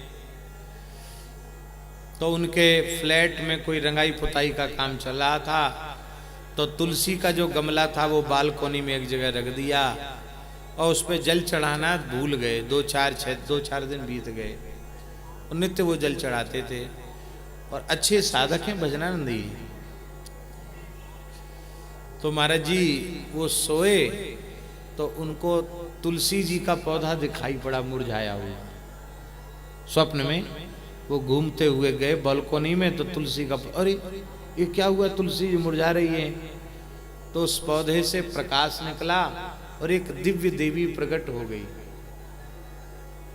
और उस देवी ने कहा, अमुक भाई, तुम बार बार कहते हो कि मैं तो वृंदावन वास करूंगा, वृंदावन वास करूंगा, कैसे मिलेगा तुमको वृंदावन? वृंदा तो प्यासी है तुम्हारे घर में, वृंदावन तुमको कैसे मिलेगा? बिना तुलसी की आराधना उपासना के वृंदावन कैसे मिलेगा? उन्होंने कहा, आप कौन हैं? बोले, मैं तुलसी महारानी हूं। बस अंतर्धान हुआ। उन्होंने पत्र लिखकर ये घटना महाराज जी को लिखी। तो तुलसी पौधा नहीं है। पौधा किसी को स्वप्न देता है क्या? पौधा किसी से बातचीत करता है क्या? साक्षात भगवान की पटरानी है। अनंत महात्म्य है तुलसी का। प्रत्येक पीपल भगवान का स्वरूप है, प्रत्येक तुलसी कल्प वृक्ष है, प्रत्येक गाय कामधेनु है, अब प्रत्येक शालिग्राम शिला चिंतामणि से भी बढ़ करके, प्रत्येक नर्मदेश्वर शिला चिंतामणि से भी बढ़ करके। लेकिन हम लोग दृष्टि में हमारे इतनी मलिनता है, चित्त में इतनी विकृति है कि हमें गाय में पशु दिखाई पड़ता है, तुलसी में पौधा दिखाई पड़ता है और शालिग्राम नर्मदेश्वर में शिला दिखाई पड़ती है। इसलिए जो लाभ हमें मिलना चाहिए, गंगा यमुना सरस्वती में पानी दिखाई पड़ता है, ये पानी नहीं है, ये बहता हुआ ब्रह्म है, ये बहता हुआ परमात्मा है। तो महाराज जी, गो सेवा के कारण आपके पास बहुत बड़ी समृद्धि थी, इसलिए खूब उदारता पूर्वक आप गो सेवा करते, साधु सेवा करते, ब्राह्मणों की सेवा करते, अतिथियों का सत्कार करते थे। एक सत्य घटना आपको सुनाए, समय तो हो रहा है। मध्य प्रदेश में ग्वालियर एक शहर है, वहां के एक वैश्य थे।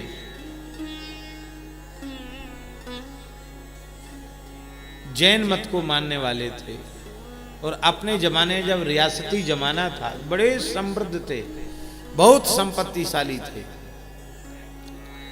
जिस काम को उन्होंने किया कभी पीछे नहीं हटे, पीछे मुड़ के नहीं देखा। बहुत बड़े व्यापारी। आप सोचो उस जमाने में इतने बड़े धनी मानी थे कि ग्वालियर महाराज से उन्होंने कह दिया था कि ये सेवक आपका ही है, कभी आवश्यकता पड़े तो जितना चाहे उतना ले लेना, आपका ही है सब कुछ। राजा को कर्ज देने, राजा को देने वाली बात कोई सामान्य व्यक्ति कह सकता है क्या? इतने धनाढ्य थे। एक उनके मित्र ने उनसे पूछा कि लाला जी, हम लोग भी आपके मित्र ही हैं, पर हम लोगों को घाटा मुनाफा बड़ी बड़ी परेशानियां होती हैं। आप जहां हाथ डालते वहां आपके लिए लगता मिट्टी भी सोना हो गई। क्या बात है? कौन सा पूजा पाठ तंत्र मंत्र जप अनुष्ठान आप करवाते हैं या करते हैं जिससे आपको इस व्यापारिक जीवन में कभी पीछे नहीं देखना पड़ा? तो उन्होंने कहा कि मेरी उपासना साधना जो है उसको सब लोग नहीं जानते हैं, पर तुम मेरे बचपन के मित्र हो, इसलिए मैं अपनी जो उपासना करता हूँ उस उपासना के समय तुम आकर देख लेना और अनुभव कर लेना कि समृद्धि का हेतु क्या है। ये हमारे पास जो लौकिक समृद्धि है, इस समृद्धि का कारण क्या है, ये अपनी आंखों से देख लेना। तो कितने बजे आप उपासना करते हैं? उनका ठीक सवेरे 4 बजे नहा धोकर हम अपनी उपासना में लग जाते हैं, आप आ जाना। उनका नियम था घर में किसी से नहीं मिलते थे, गद्दी पर ही मिलते थे सबसे, किसी से घर में नहीं मिलते थे। मित्र को बुलाया, मित्र चले गए तो उन्होंने क्या देखा आचार्य जी कि वो सेठ जी एक छोटी धोती बांध करके उघारे पुघारे और घर में उनके कोठी में गाय है, वो गाय की सेवा कर 4 बजे से उठ करके गाय के गोश्त में झाड़ू लगाना, गोबर उठाना और सानी बनाना, सारा काम। और वो खड़े खड़े देखते रहे। 2 घंटे लगातार उन्होंने गौ सेवा की। घर में कई गाय थी, इतने बड़े आदमी थे तो जगह की कमी तो थी नहीं, लंबी चौड़ी जगह थी।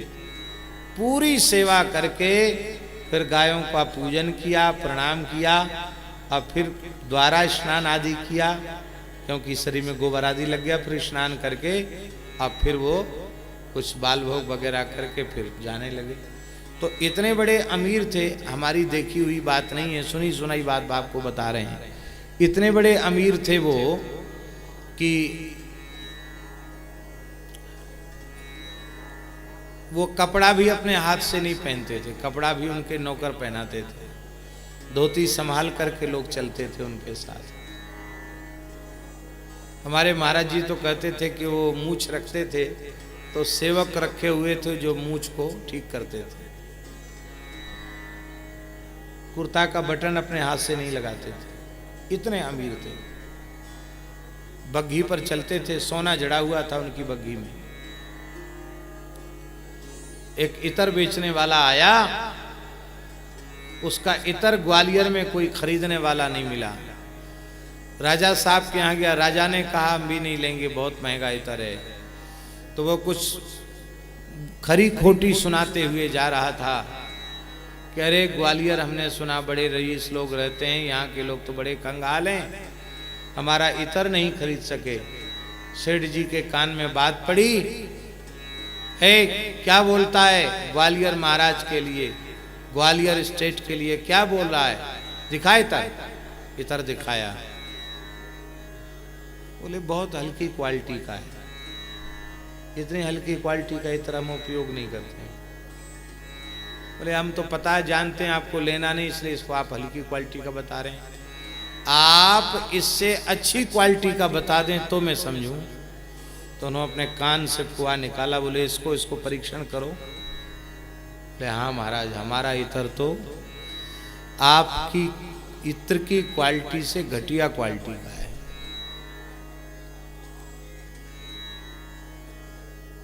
हम सब तुम्हारा इतर खरीदते हैं। ले लिया सब इतर। वो बोले घोड़ों की मालिश कर दो इसकी, हाँ बचा कुचा हमारे जूतों पर पालिश कर दो। बोला महाराज बहुत कीमती है। बोले बता देना। तो सारा इतर लगवा दिया और तिजोरी खोलकर कहा कि जितना हिसाब होता हो उससे 100 स्वर्ण मुद्रा, 100 सोने की गिन्नी ज्यादा ले जाना। जितना तुम्हारा हिसाब किताब होता हो ना उससे 100 गिन्नी सोने की ज्यादा ले जाना। उठाओ। खबरदार जो यहाँ के बारे में कुछ उटपटांग बोला तो महाराज उसको भगा दिया। चुगलखोरों ने राजा साहब को शिकायत कर दी, महाराज आपसे भी बड़े हो गए, आपकी बेइज्जती कर दी उन्होंने तो इतर खरीद के। राजा तो कान के कच्चे होते ही बुलाया, क्यों लाला जी क्या बोल रहे थे? तो उन्होंने कहा महाराज सारी बात बताई। हमने तो ये कहा कि जिस राजा के सेवक मेरे जैसे इतने रईस हैं कि उस कीमती इतर वाले के इतर को घोड़ों की मालिश करा देते हैं, तो फिर उस रियासत के महाराजाधिराज कैसे होंगे? उनको एक शब्द न बोलो, इसी के लिए मैंने ऐसा किया। तो महाराज बड़े प्रसन्न हो गए राजा साहब। बोले ठीक है, तुमने हमारी इज्जत को बनाया है, मान सम्मान को बनाया है, और जो चाहो सो इनाम हमसे ले लो। ऐसे थे वो चतुर व्यक्ति, कुशल व्यक्ति। तो उन्होंने एक बात कही कि मेरी इस समृद्धि का मूल मंत्र है कि मैं अपने शरीर की सेवा नौकर चाकर करते हैं मेरे, लेकिन गाय की सेवा मैं स्वयं अपने हाथ से करता हूं, और गाय मेरे ऊपर प्रसन्न है। जिस व्यक्ति के ऊपर गोमाता प्रसन्न होगी हृदय से, उसके घर में कभी दरिद्रता नहीं आ सकती। लक्ष्मी जी अविचल भाव से उस घर में रही। बोलो भक्तवत्सल भगवान की। ऐसा अद्भुत इनका चरित्र है। तो आपके घर में धन संपत्ति भी पर्याप्त थी।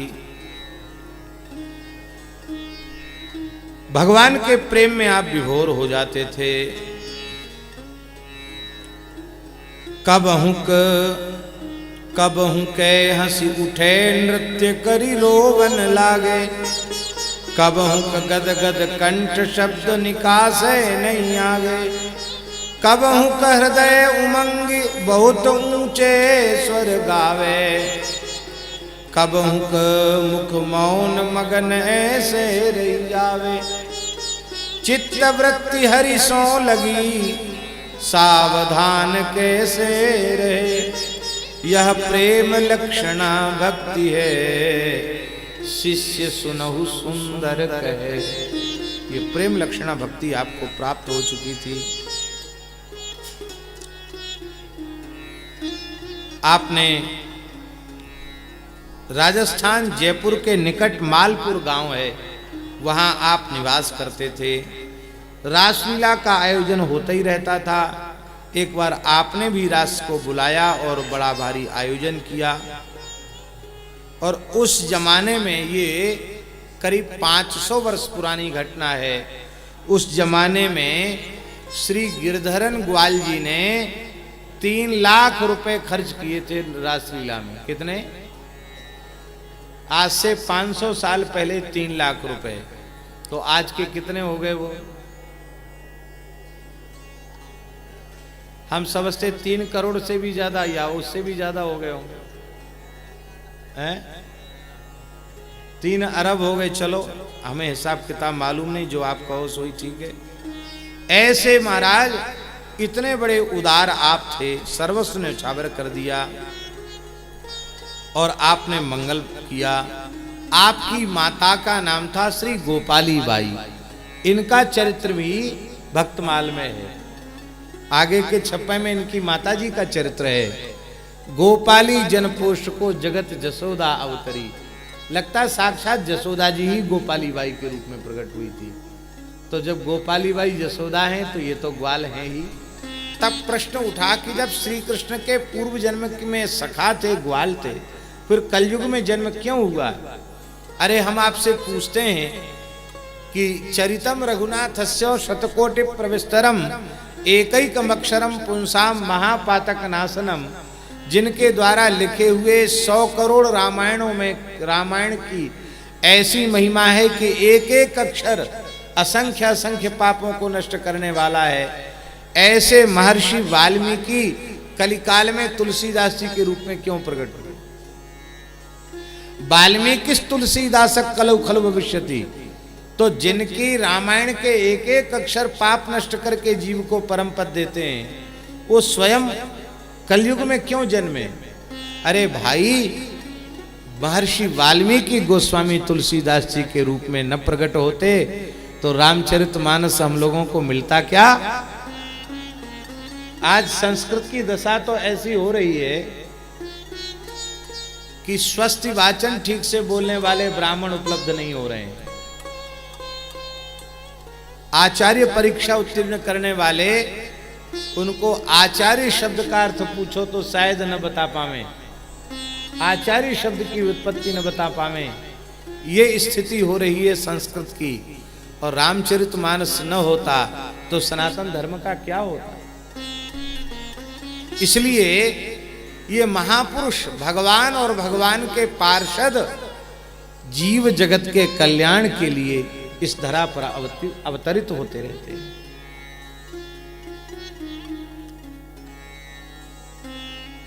वे चाहे जितनी बार जन्म लें, उनके लिए कोई बंधन नहीं है, क्योंकि वे तो बंधन में बंधकर नहीं आते, बंधन में बंधे हुए, कर्म बंधन में पड़े हुए जीवों को बंधन से मुक्त करने के लिए धरती पर आते हैं। वो बांधने के लिए नहीं आते, वे तो खोलने के लिए आते हैं।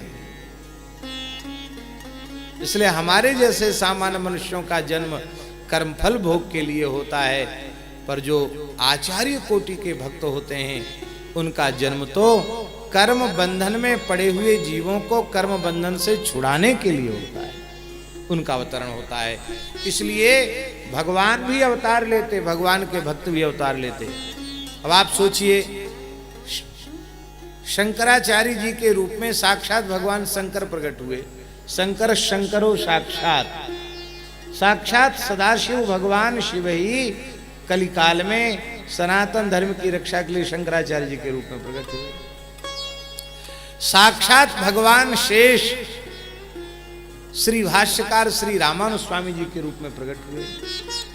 साक्षात भगवान श्री राम श्री रामानंदाचार्य के रूप में प्रकट हुए। रामानंद स्वयं राम प्रादुर्भूतो महीतले हैं। साक्षात भगवान का सुदर्शन चक्र श्री निम्बार्क भगवान के रूप में प्रकट हुए। साक्षात भगवान वैश्वानर अग्नि वल्लभाचार्य के रूप में प्रकट हुए। साक्षात भगवान मातृस्वा वायु मध्वाचार्य के रूप में प्रकट हुए। साक्षात भगवान विष्णु एक अंश से विष्णु स्वामी के रूप में प्रकट हुए। साक्षात भगवान श्री कृष्ण बलराम श्री कृष्ण चैतन्य महाप्रभु और नित्यानंद महाप्रभु के रूप में प्रकट हुए। अब आप लोग कहेंगे कि ये तो भगवान है, ये कलयुग में क्यों प्रकट हुए? अरे भाई, ये कलयुग में प्रकट न होते तो हम लोगों का जीवन कैसा होता? सनातन धर्म का स्वरूप क्या होता? ये चारों युग बनाए हैं भगवान ने, तो भगवान को बनाए हुए युगों के अनुरूप उनके धर्म को भगवान को देख कर भी सहन करना पड़ता है। नारद जी का भाव है, नारद जी कह रहे हैं, अयंतु युग धर्मो ही वर्तते कस्य दूषणम अतस्तु पुंडरीकाक्षः सहते निकटे स्थिता। ये युग धर्म है, किसको दोष दिया जाए?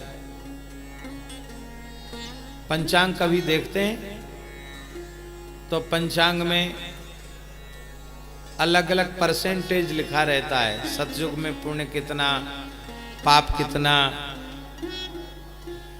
तो उसमें पुण्य है पूरा 100% और पाप है, अधर्म है 0। और धीरे धीरे घटते घटते कलयुग में उल्टा हो जाता है।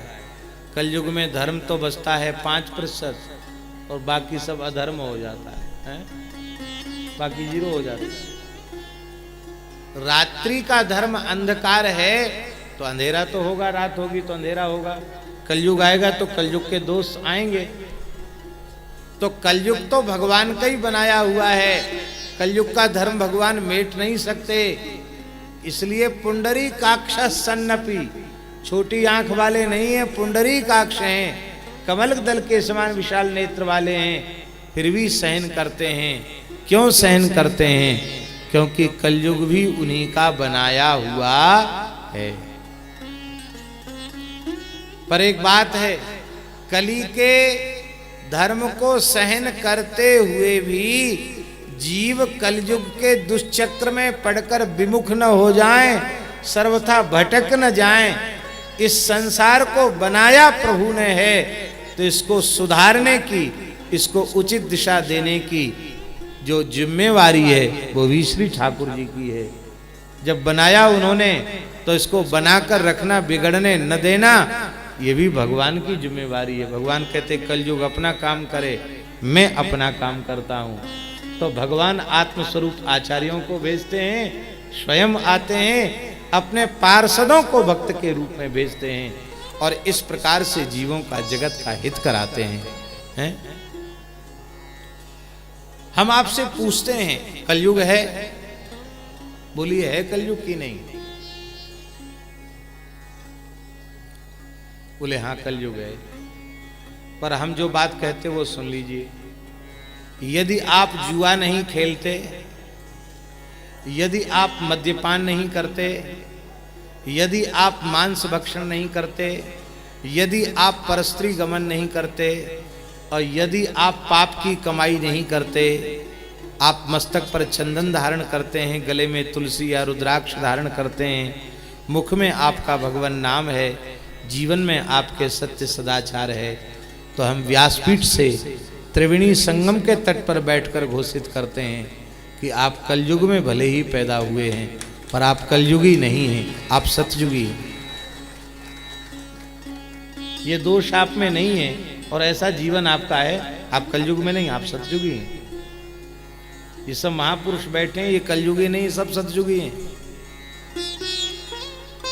आप कलयुग को मिटा नहीं सकते, कलयुग के दोषों को मिटा नहीं सकते, लेकिन आप स्वयं को सतयुग में, कलयुग में होकर भी आप अपने आप को सतयुग में स्थापित कर सकते हैं, अपने जीवन में सतयुग का अवतरण कर सकते हैं। अच्छा एक बात पूछें, स्वामी जी विराजे हैं, पूज्य स्वामी आनंद गिरी जी महाराज,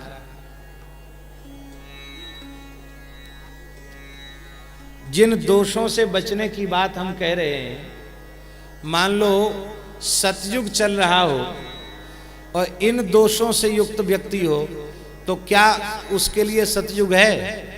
बोलो, कोई व्यक्ति सतयुग में पैदा हुआ है और मद्यपान करता, मांस भक्षण करता, जुआ खेलता, परस्त्री गमन करता, पाप की कमाई करता है, जीवन में न सत्य है, न सदाचार है, न धर्म है, न वैष्णवता है, कुछ नहीं है, एकदम स्वेच्छाचारी जीवन है, तो क्या आप कहेंगे कि ये सतयुगी व्यक्ति है? सतयुग में पैदा होकर भी वह कलयुगी है। जब सतयुग में पैदा होकर व्यक्ति कलयुगी हो सकता है, तो कलयुग में पैदा होकर आप धर्म का आचरण करके सतयुगी क्यों नहीं हो सकते? अवश्य हो सकते। इसलिए भैया, भजन सत्संग करने वालों के लिए कलयुग नहीं है, कलयुग उन्हीं के लिए है जो छल कपट प्रपंच में लगे हुए हैं, दुनिया को ठगने में लगे हुए हैं, उनके लिए कलयुग है। जिनके जीवन में सत्य सदाचार है, उनके लिए कलयुग नहीं है, तो ऐसा आपका बड़ा अद्भुत प्रभाव था। बोलो भक्तवत्सल भगवान की जय। इसलिए यह आश्चर्य नहीं करना कि भगवान के सखा थे तो कलयुग में क्यों प्रकट हुए। प्रकट हुए तो कितने जीवों को उन्होंने कल्याण कर दिया।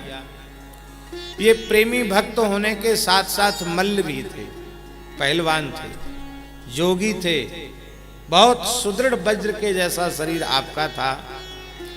क्योंकि पूर्व जन्म में भगवान कृष्ण बलराम के साथ ब्रज में गैया चराई, माखन चुरा चुरा के खाया और ठाकुर जी की लीला में सम्मिलित हुए और ठाकुर जी के साथ कुश्ती भी लड़ते थे, दाव पेच ठाकुर जी को सिखाते थे। तो अब वो सखा आए हैं गिरधरन ग्वाल के रूप में, तो पूर्व जन्म के संस्कार के अनुसार आप बड़े मल्ल भी थे, बड़ा वज्र के जैसा सुदृढ़ शरीर आपका था। उस समय बादशाह जहांगीर का काल था। जहांगीर ने जब आपके प्रसिद्धि सुनी तो जहांगीर ने इनको दरबार में, दिल्ली दरबार में बुलवाया। आप भक्त थे, ब्राह्मण थे, आपकी इच्छा नहीं थी कि हम किसी बादशाह के यहाँ जाएं, पर बादशाह है, मुगल शासन है, शासक का आदेश हुआ है तो जाना तो पड़ेगा। पहुंचे आप, बोले हजूर किस लिए बुलाया? बोले हमने सुना कि तुम बहुत बड़े मल्ल हो, पहलवान हो, तो कुछ अपने बल का, अपने पौरुष का प्रदर्शन करके दिखाओ। आपने कहा हम ब्राह्मण हैं, गौ माता के प्रति हमारी विशेष भक्ति है, हम गैया चराते हैं, गौ सेवा करते हैं, ब्राह्मणों की, संतों की, भगवान की जितनी बन जाती सेवा करता हूँ। मैं कोई मल्ल नहीं हूँ कि जगह जगह कुश्ती लड़ने जाऊं और पुरस्कार लूं, इस तरह का मैं मल्ल नहीं हूँ। ये सुदृढ़ शरीर, ये तो गौ माता की कृपा से मुझे प्राप्त हुआ है। ज्यों ज्यों ये मने कर रहे थे कुश्ती लड़ने की, त्यों त्यों बादशाह चिढ़ता चला गया। बोले नहीं, तुम्हें यहां बिना अपना बल दिखाई जा नहीं सकते हो, लंगोटा कसो। अखाड़ा तैयार था, आप लड़ना नहीं चाहते थे। देखो, आपके भीतर बोलने का उत्साह न हो तो आप चाहे जितना बढ़िया बोलना जानते हो, आप नहीं कुछ बोल पाएंगे। अच्छे गवैया हैं आप, पर आपका मन नहीं है गाने का, सब बिगड़ जाएगा। मन नहीं, इसलिए कहते राग रसोई पागड़ी बदत बंदत बंद जाए। सब जगह हमेशा नहीं, सब एक जैसा नहीं होता है। कुश्ती भी यही बात है, उत्साह नहीं है आपके भीतर लड़ने का तो आप क्या लड़ेंगे? आप भजन छोड़ के ही करना नहीं चाहते थे, पर बादशाह तब तक छोड़ेगा नहीं जब तक इसकी इच्छा पूर्ति नहीं होगी। तो गिरधरन ग्वाल जी ने कहा कि आपके राज्य का सबसे बड़ा जो मल्ल हो उसे प्रस्तुत करो। अलग अलग कितनों से कुश्ती लड़ेंगे हम, एक मल्ल जो सबसे बड़ा हो। और आप जानते हैं, ऐतिहासिक तथ्य है कि जहांगीर को मल्ल पालने का बड़ा शौक था। तो विश्व विजयी मल्ल कोई मुसलमान था, विश्व विजयी मल्ल था, वो उसके पास था। पहाड़ के जैसा शरीर था, नाम मैं भूल रहा हूं। अपने मल्ल को उसने बुलाया और मल्ल को बुला करके सामने खड़ा कर दिया। गिरधरन ग्वाल जी ने कहा कि देखो, बल की और पौरुष की परीक्षा आप करना चाहते हैं तो आपका ये विश्व विजयी मल्ल रगड़ा दे। पहलवानों को अखाड़े में उतरते तो यहाँ देखा होगा, पहलवानों के कान टूट जाते हैं, गर्दन पर एक रगड़ा लगता है, उससे कान की नस टूट जाती है, कान अलग हो जाता, कान देख के पता चलता पहलवान है, कान की नस टूट जाती, देखा होगा आपने पहलवानों को। तो कहा कि आपका पहलवान रगड़ा दे हमारी गर्दन पर, और फिर मैं रगड़ा दूंगा। तो उसने इतना बलवान था वो, उसने ऐसा रगड़ा दिया इनके गर्दन पर कि आप घुटने टेक दिए आपने, और आपकी नासिका से 2-4 बूंद रक्त की गिर गई। इतनी जोर का रगड़ा था। 1-1.5 मिनट में ही आप उठकर खड़े हो गए। बोले अब तू सावधान हो जा, तेरा रगड़ा तो हमने ले लिया अपनी गर्दन पर, अब हमारा रगड़ा सहन करने के लिए तैयार हो जा। वो भी तैयार हुआ। आपने रगड़ा लगाया, एक रगड़े में च्यूं म्यूं भी नहीं बोल पाया, एक रगड़े में उसके प्राण पखेरु उड़ गए, मर गया वो। बादशाह ने बहुत आग्रह किया कि आप हमारे यहाँ रह जाओ, महल ले लो, दौलत ले लो, जागीर ले लो। बोले मैं ब्राह्मण हूँ, भगवान का सेवक हूँ, गोमाता का सेवक हूँ, आप यदि प्रसन्न हैं तो हमको यही दे दीजिए, न कभी मेरे पास आइए और न मुझे फिर कभी द्वारा याद कीजिए, बुलाइए, मुझे कुछ नहीं चाहिए। ऐसे थे महाराज जी गिरधरन ग्वाल जी। इसलिए इनको नाभा जी ने गिरधरन ग्वाल गोपाल को सखा सांचलो संग को। एक और इनका बड़ा विलक्षण चरित्र है, श्री प्रियादास जी वर्णन करते हैं। गिरिधर ग्वाल साधु सेवा ही को ख्याल जाके, गिरिधर ग्वाल साधु सेवा ही को ख्याल जाके, देखियो निहाल होत प्रीति सांची पाई है, देखियो निहाल होत प्रीति सांची पाई है। संत तन छूटे उते लेत चरणामृत जो, संत तन छूटे रूटे लेत चरणामृत जो, और अब रीति कहो कापे जात गाइए, और अब रीति कहो कापे जात गाई है। भय द्विज पंच इक ठोरे सो प्रपंच मानो, भय द्विज पंच इक ठोरे सो प्रपंच मान्यो, आन्यो सभा मांझ के छोड़ो ना सुहाई है, आन्यो सभा मान कहे छोड़ो ना सुहाई है। जाके वो अभाव मत लेवो में प्रभाव जानो, जाके हो अभाव मत लेवो में प्रभाव जानो, मृतक यों बुद्धि ताको बारो सून बाई, मृतक यो बुद्धि ताको वारो सुनी भाई है। आप निरंतर साधु सेवा में भाव रखते संतों की सेवा करते थे। आपकी संतों में सच्ची प्रीति थी, साधु संतों में सच्चा प्रेम प्राप्त हो गया था। संत तत्व को आप मनुष्य नहीं मानते थे, आप कहते थे ये संत तो प्रत्यक्ष भगवान के चलते फिरते विग्रह हैं। संतों को साक्षात भगवान मानते थे। आज जब मनुष्य बुद्धि नहीं है संतों में, तो संतों के विराजमान अवस्था में तो संतों की सेवा स्वागत सत्कार करते ही। महाराज जी, कोई संत पधार जाते, वैकुंठ गमन कर जाते, तो उन संतों का चरणामृत भी आप लेते थे, मृत शरीर का भी चरणामृत लेते, चरण धोकर के पीते। इसलिए तन छूटे संत तन छूटे होते लेत चरणामृत जो, मरे हुए संत का भी चरणामृत आप लेते थे। तो प्रियादास जी कहते इनकी वैष्णवों के प्रति, संतों के प्रति, महात्माओं के प्रति, साधुओं के प्रति जो इनकी प्रीति है उसका वर्णन कौन कर सकता है।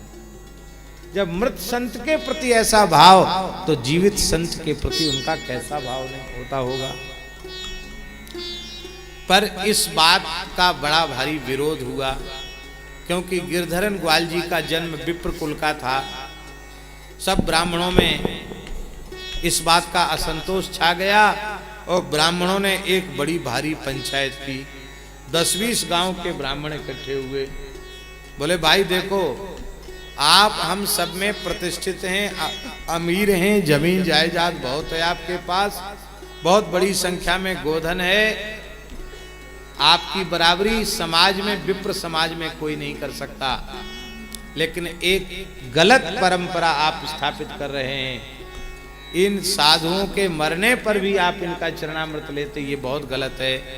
कहीं भी मुर्दे को छूकर नहाया जाता है, अब मृत शरीर का चरणामृत लेना शास्त्र विहित नहीं है, ये नहीं लेना चाहिए।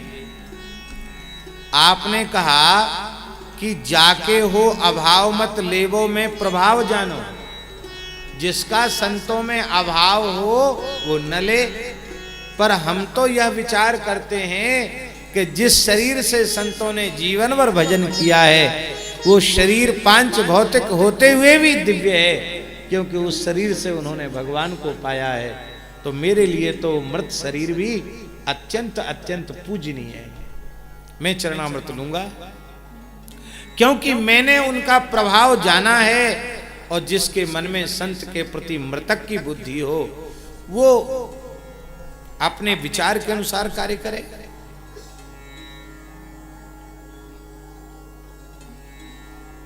लोगों ने धमकी दी कि यदि आप अपने इस दोष को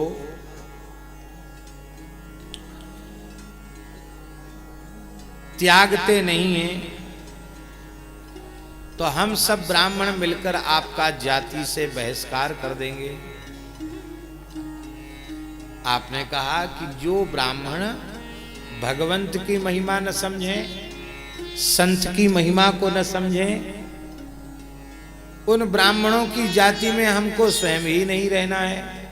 आप कहते हम बहिष्कार कर देंगे, तो हमने ही आपका बहिष्कार कर दिया, हमें आपकी जरूरत नहीं। बोले तो ठीक है, तुमने हमारा किया, हम तुम्हारा करो, देखते हैं कैसे अकेले गुजारा होगा। यद्यपि जग दारुण दुख नाना, सबते कठिन जाति अपना। वर्ण बहिष्कार सबसे भयंकर दंड था, पर आप झुके नहीं।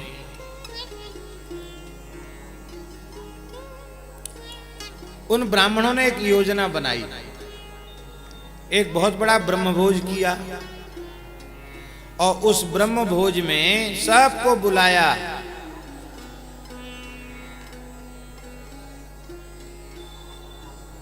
श्री गिरधरन ग्वाल जी को नहीं बुलाया, और खूब प्रचार किया कि देखो इस पूरे क्षेत्र के ब्राह्मण 150 गांव के ब्राह्मणों का भोज हुआ है, लेकिन गिरधरन ग्वाल का जाति से बहिष्कार है, इसलिए वो हमारे भोज में सम्मिलित नहीं है। लोग बड़े प्रसन्न थे, उनको अपमानित करने के लिए ही भोज का आयोजन किया था। महाराज जी बढ़िया बढ़िया सुंदर लड़ुआ, पूड़ी, कचौड़ी, गुलाब जामुन, इमरती, जलेबी और कई तरह की बर्फियां, गुजियां, लड़ुआ सब बढ़िया बने। और जब ब्राह्मण खाने के लिए बैठे तो उनका जितना सामग्री, भोजन सामग्री थी, वो लड़ुआ फोड़े तो कीड़े रेंगने लग जाएं, कचौड़ी फोड़े तो कीड़े रेंगने लग जाएं, गुलाब जामुन फोड़े तो कीड़े रोंगने लग जाएं, साग भी इधर से उधर साग में कीड़े बजा रहे हैं, पत्तल पर कीड़े घूम रहे हैं, सबको एकदम बमन जैसा होने लग गया। सारा भोजन क्रम युक्त हो गया। अब सब लोगों ने कहा कि ऐसा कैसे हो गया भाई, अकस्मात पूरे का पूरा भोजन उसमें कीड़े कैसे पड़ गए। अब सबके होश ठिकाने आ गए। कई हजार ब्राह्मणों का भोज था और ये हालत हो गई। बोले जरूर कोई ना कोई चमत्कार है, ये ऐसा हुआ क्यों? आजकल तो जर्सी आ गई, मिलावटी घी आ गया। आज से 500 साल पहले मिलावटी घी की कोई कल्पना भी नहीं कर सकता था। तो बढ़िया घी की सामग्री पवित्रता पूर्वक ब्राह्मणों ने ही बनाई है। अब तो स्वामी जी हलवाई के हाथ का सब खाने लगे। नहीं, प्राचीन समय ऐसा था कि ब्राह्मण कच्ची तो ब्राह्मण के हाथ की भी नहीं खाता था। पक्की भी खाता था तो ब्राह्मण के हाथ की बनी पक्की खाता था, कच्ची नहीं खाता था। अभी भी जो लोग विचार रखते हैं वो आज भी ऐसा करते हैं। सबके हाथ की नहीं चलती। तो बनाने वाले भी ब्राह्मण बड़ी पवित्रता से बनाया, पर सब में कीड़े कैसे पड़ गए, ये कीड़े रेंग रहे हैं, क्या बात। तो सबने पंचायत की और निर्णय किया कि निश्चित ही गिरधरन ग्वाल जी को अपमानित किया गया, उसी से भगवान ने रुष्ट होकर के ये लीला की है। अब गिरधरन ग्वाल जी आवे तो ही बच सकते हैं हम लोग। अब तो सब प्रतिनिधिमंडल गया, बोले महाराज हम जाति बिरादरी से बहिष्कार वापस लेते हैं, आप चलो। बोले नहीं नहीं हमको जाना नहीं, हमने तो पहले ही बहिष्कार कर दिया। बोले नहीं महाराज अब आप जो चाहो सो करो अपने भाव के अनुसार, हमें सब कुछ आपका स्वीकार है, आप कृपा करके भोज में पधारिए, आपके बिना भगवान रीझेंगे नहीं। आप जैसे गए और जैसे आपने भोजन सामग्री को अपनी नजर से देखा वो फिर दिव्य हो गई और सबने प्रेम से प्रसाद पाया। अब तो जितने ब्राह्मण थे सब इनके सेवक बन गए। आहा, कहते हैं कि अधिक मात्रा में मालपुआ भक्तों को खिलाया गया, ब्राह्मणों को खिलाया गया, इसलिए इनके गांव का ही नाम पड़ गया मालपुआ। मालपुरा, मालपुआ से मालपुरा नाम पड़ गया। और दूसरा भाव ये भी महाराज जी ने लिखा है कि बड़े मल्ल थे, इसलिए मल्लपुरा से मालपुरा हो गया। दोनों प्रकार के भाव हैं। और आगे के 26 छंद में स्वामी जी इनकी जन्मदात्री माता का चरित्र है। माता भी ऐसी ही थी, उच्च कोटि की भक्ता थी। उनकी चर्चा भगवत कृपा से हम कल करेंगे। और आज थोड़ा विलंब हो गया, लेकिन कल ठीक समय से कथा का आरंभ होगा। और आज 1 तारीख है, कल और परसों 2 दिन और कथा होनी है। और इन 2 दिनों की कथा में ये ग्रंथ पूर्ण होना है, तो आप लोग इसका लाभ लेंगे। इन्हीं शब्दों के साथ भगवान के चरणों में प्रणाम करते हुए वाणी को विराम।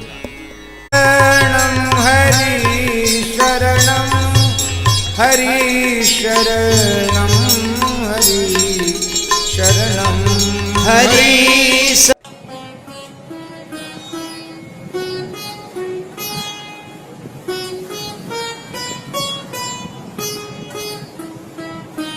श्री सीताराम। प्रतिदिन सत्संग एवं दर्शन के लिए श्री महाराज जी के ऑफिशियल चैनल को जरूर सब्सक्राइब करें।